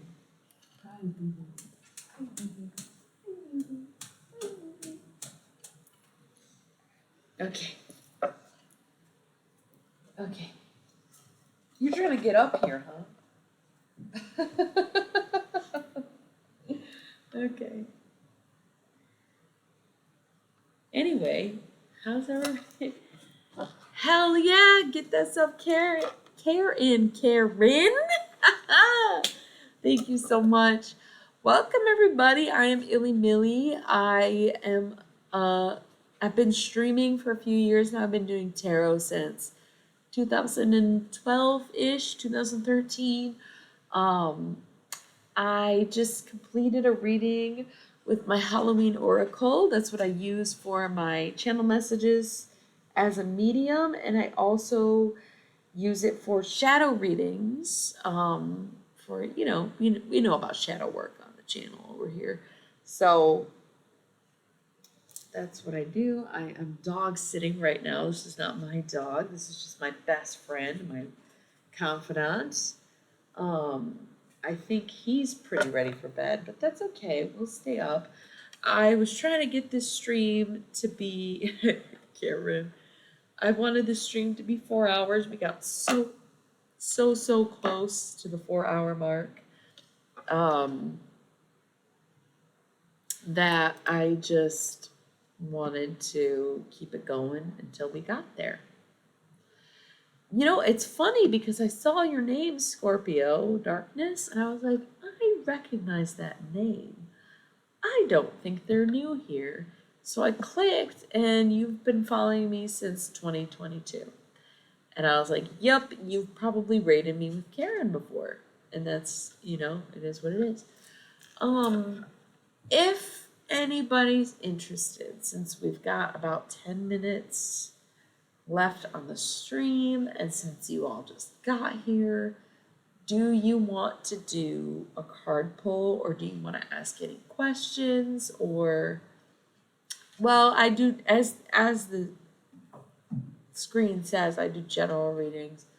And when I say general readings, I think it is a little misleading or a little confusing, because what I mean is that I do general readings where I just kind of do a reading for everyone.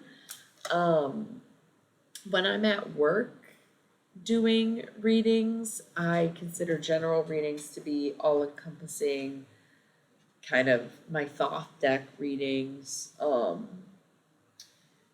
But on here, girl, that is a slipper. You are not supposed to be playing with that. I'm gonna let it go. It should say collective readings. You know what?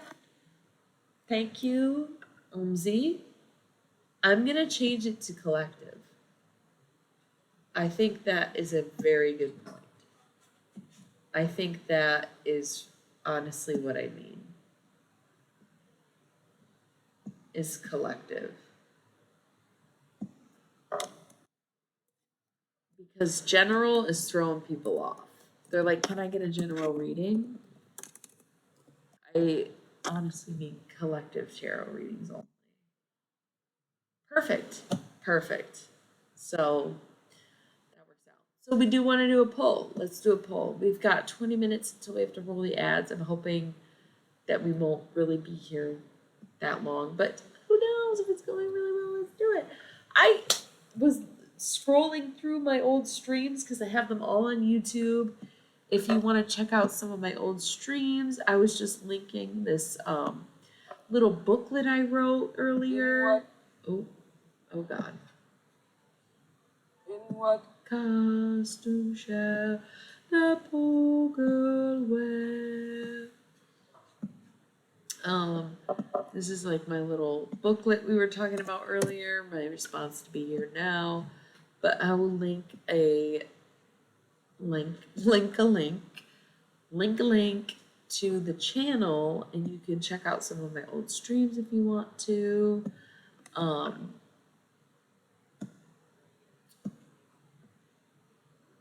you can kind of see what I'm about.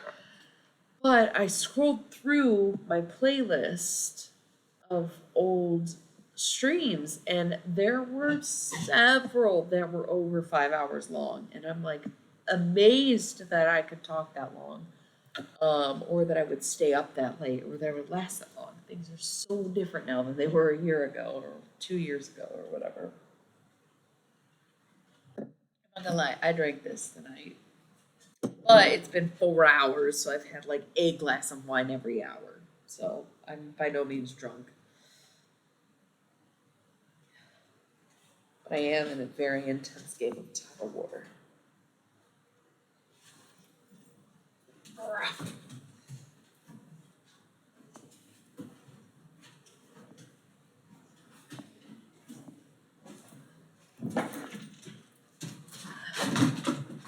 Okay. You coming right back, huh?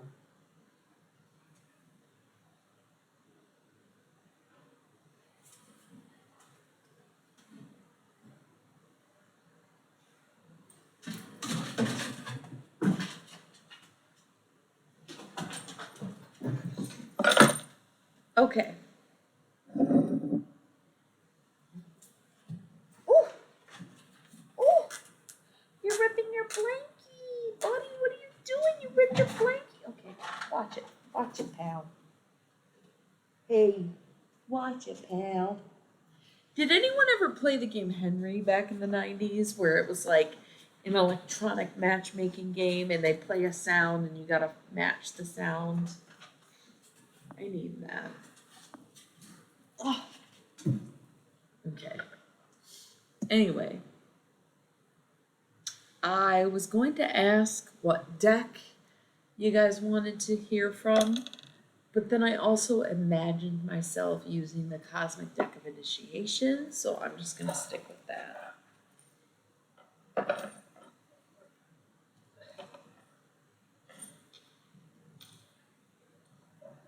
Oh, damn! I was going to say you're so young, but you're actually 26, so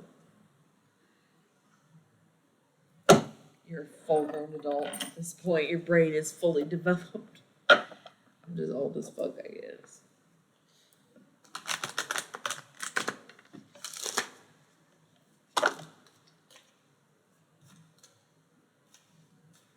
So this is one of my favorite decks, maybe my favorite deck. I love it. It's circles, which is super fun, and they're mandalas, each card. They do have a card for each. Thank you, History Buff. Tell us something cool about history.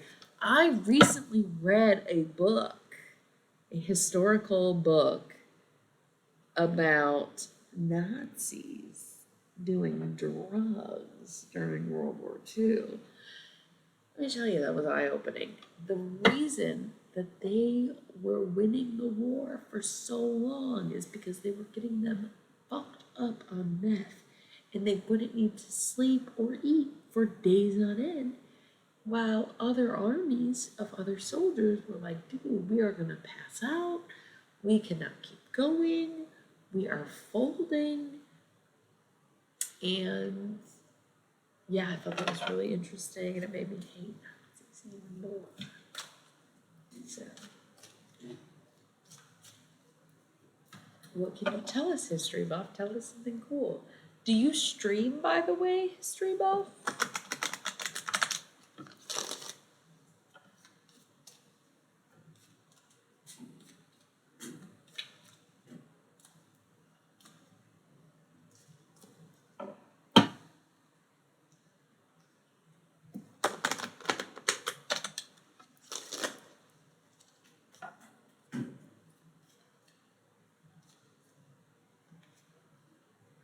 Cool. Happy birthday. Leo in the house. Your birthday's coming up. I love a Leo. I'm a diehard for a Leo. I'm a sucker for a Leo, let me tell you. Oh my God.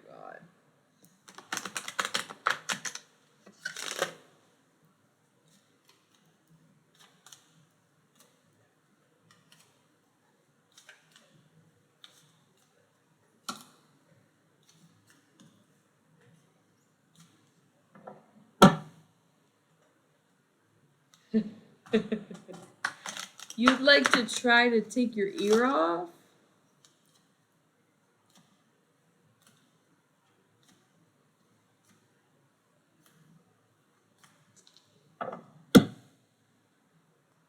Or meth? What are you talking about? You tried what once? A Leo?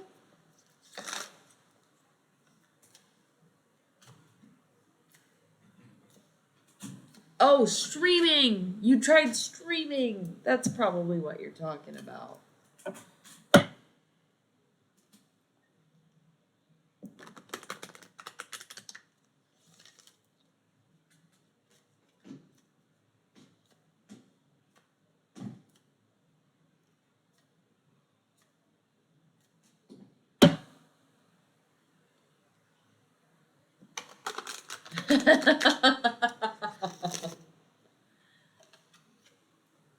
What? I love Leos! Oh my God, I want to nuzzle into a Leo so bad. I love Leos.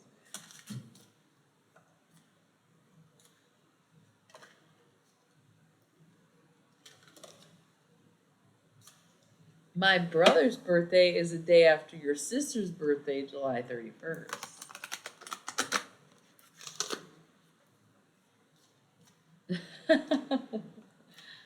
And no meth, I hope. What are you chewing? You're such a bad baby.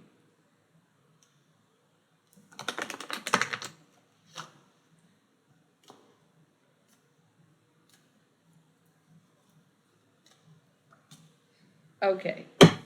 We don't have many cards, but I'm going to read them.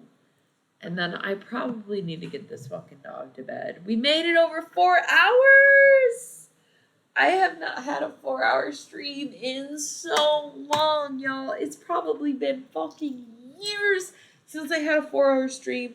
Thank you for being here. Thank you for getting me to the 4-hour mark. I appreciate y'all so, so much. Give me a follow if you're having a good time, or if you think I'm pretty, or if you like my deck, or if you're a friend of Karen's. That is so awesome. Thank you all for being here. Thank you for showing up. No, math is dope. I was. Yes, I was. And I don't stream consistently anymore.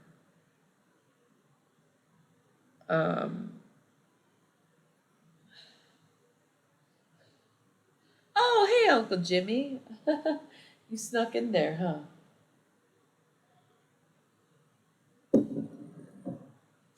I was always online years ago, but I was mentioning this earlier, like, I don't have the space or the setup in my new place for streaming. And so I don't really do it anymore. And I just take the opportunity when I'm alone house sitting or things like that, or just, going to visit. I stream when I can at this point. I streamed a few weeks ago every night when I was cat sitting, and I was streaming every night while I'm dog sitting. And I have a couple gigs coming up where I'll be streaming then too, because I do love it, but I don't have the space for it. I live in a small shared space, so it's like not ideal. Um, which I've always lived in shared spaces, but I always had physical space for my setups, and I just don't right now. So it is what it is. It's been an unfortunate break, but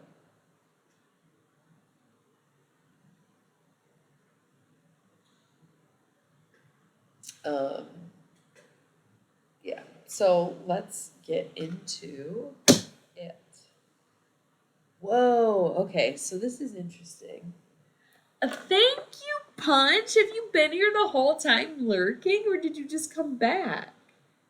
I also think it's been great energy tonight. We've had some really awesome people on the stream. Thank you. Thank you. Bye, Landon. It was nice meeting you.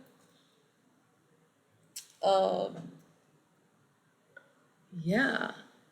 Fucking awesome. So, at the top of the deck, we had commitment. And what I did was set it down. And I went to go look at the bottom of the deck. This again. This happened during the Halloween Oracle reading. No top, no bottom. Okay? So,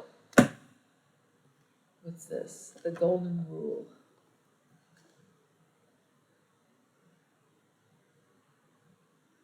So, usually when I get cards like this, golden rule, universal wisdom, truths, things like that, I like to meditate on the card and I just say what comes to mind. And right now, I'm not getting a phrase coming to mind, but what I'm getting is the song I'll Keep It With Mine. And I like the Nico version. It is a Bob Dylan song. The Nico version is my favorite song ever. So, you'll search, babe, at any cost. But how long, babe, can you search for what's not lost? Everybody will have you. Some people love every kind. Right? So commit to your goals. Commit to who you are. Commit to your purpose. The more you commit to what you're doing, the more results you'll get, the better off you'll be. Girl, you are chewing on a fucking blanket right now. That is crazy. What are you doing? Bro, give me that. Give me that. You psychotic little dog. You swallow the blanket? Like, what are you doing, dude? You wanna come say hi? Come say hi. Come say hi. Hi, potato. Okay. Potato. Whoa, whoa, whoa, whoa, whoa. You almost knocked the cards off the table. What are you doing? What are you doing? What are you doing? What are you doing? Careful, you're gonna expose me. You go to bed really soon, okay? We're gonna go to bed really soon. He's freaking dying. What a potato. Alright, so again, the clothes not fitting as well as they used to, so sorry about that. Um,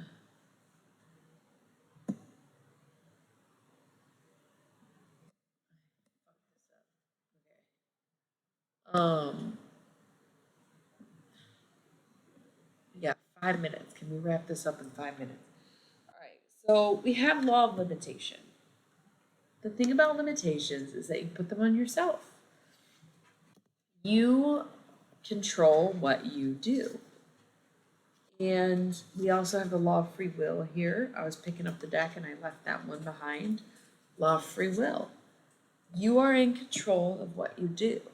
However, you are not in control of what anyone else does. You have free will. You do not control the will of other people.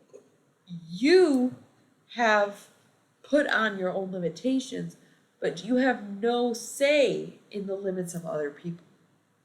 Okay? We have universal harmony, law of cause and effect, and Pisces. So things are probably going good right now, and I think they will continue to go well. But, and not even but and, right? Why is all gone?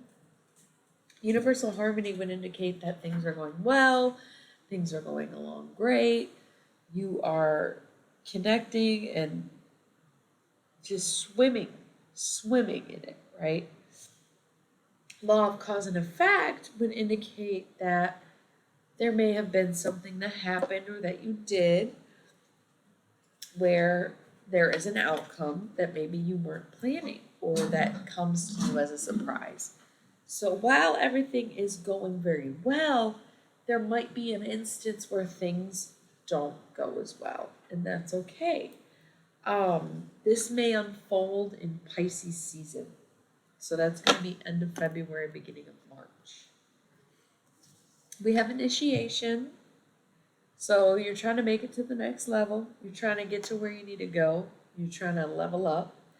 And that is happening. And again, going back to Pisces season. These next few months are going to be telltale. They are going to be basically figuring out what you're meant to do and what's going on for you, where it kind of all unfolds and is in Pisces season. So right now we're in the building phase. And come February, March is when you start to see the fruits of your labor. It's when you begin to reap what you sow. Last card, face down. If it's face down, it needs to be addressed, it needs to come to surface. What you don't know. Law of compensation.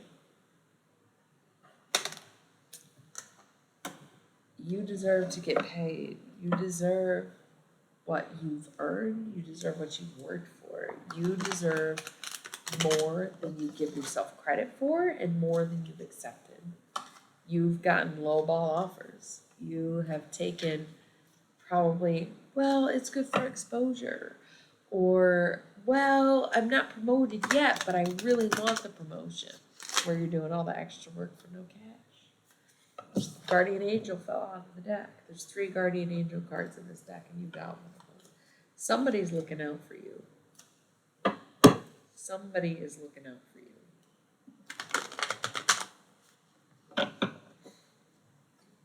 So, yeah.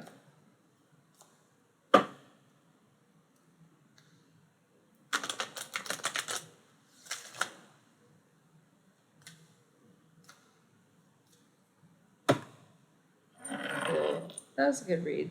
It was like simple, short, sweet, to the point. All right. We have 1 minute of potato reading.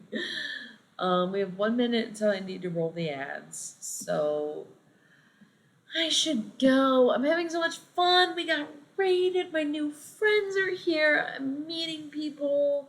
I'm seeing people I haven't seen in years. I'm so sad. But it's also, oh my God, it's almost 4 a.m. I swear I just looked at the clock. It was 2:15 and now it's 3:40. So I should go. Thank you. Potato needs me. Potato needs some cuddles so bad right now.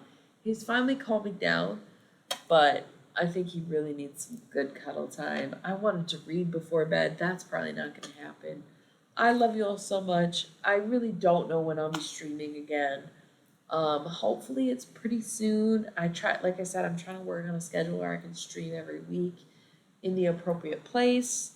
If not, I'll be streaming like early August if that's the next time that I get the chance, but hopefully it'll happen before then. Um, I love you all so much. Thank you for being here. I have to roll the ad, so I'm just gonna go. I can't wait to see you again. Thank you for the love and support. I appreciate you guys so much. Good morning, good afternoon, good evening, good night, whatever it is to you. I wish you luck with it, and I will see you next time. You can follow my YouTube. I dropped the link several times, but we can drop it again. That's my YouTube. You can see all my past streams on there, some of my old monthly videos, which I might start doing again if I can figure out a way. Um, you can follow me on Instagram. I think it's Scapetti right now. I change my handle a lot. You can follow me at Scapetti. Um, keep in touch. Message me. Ooze me. I'm really talking to you when I say that, but you can send me a message. I'll get back to you. Anyway, okay. I love you guys. I gotta go. I don't want to go. I don't want to go, but I gotta go. All right. Love you. Mwah.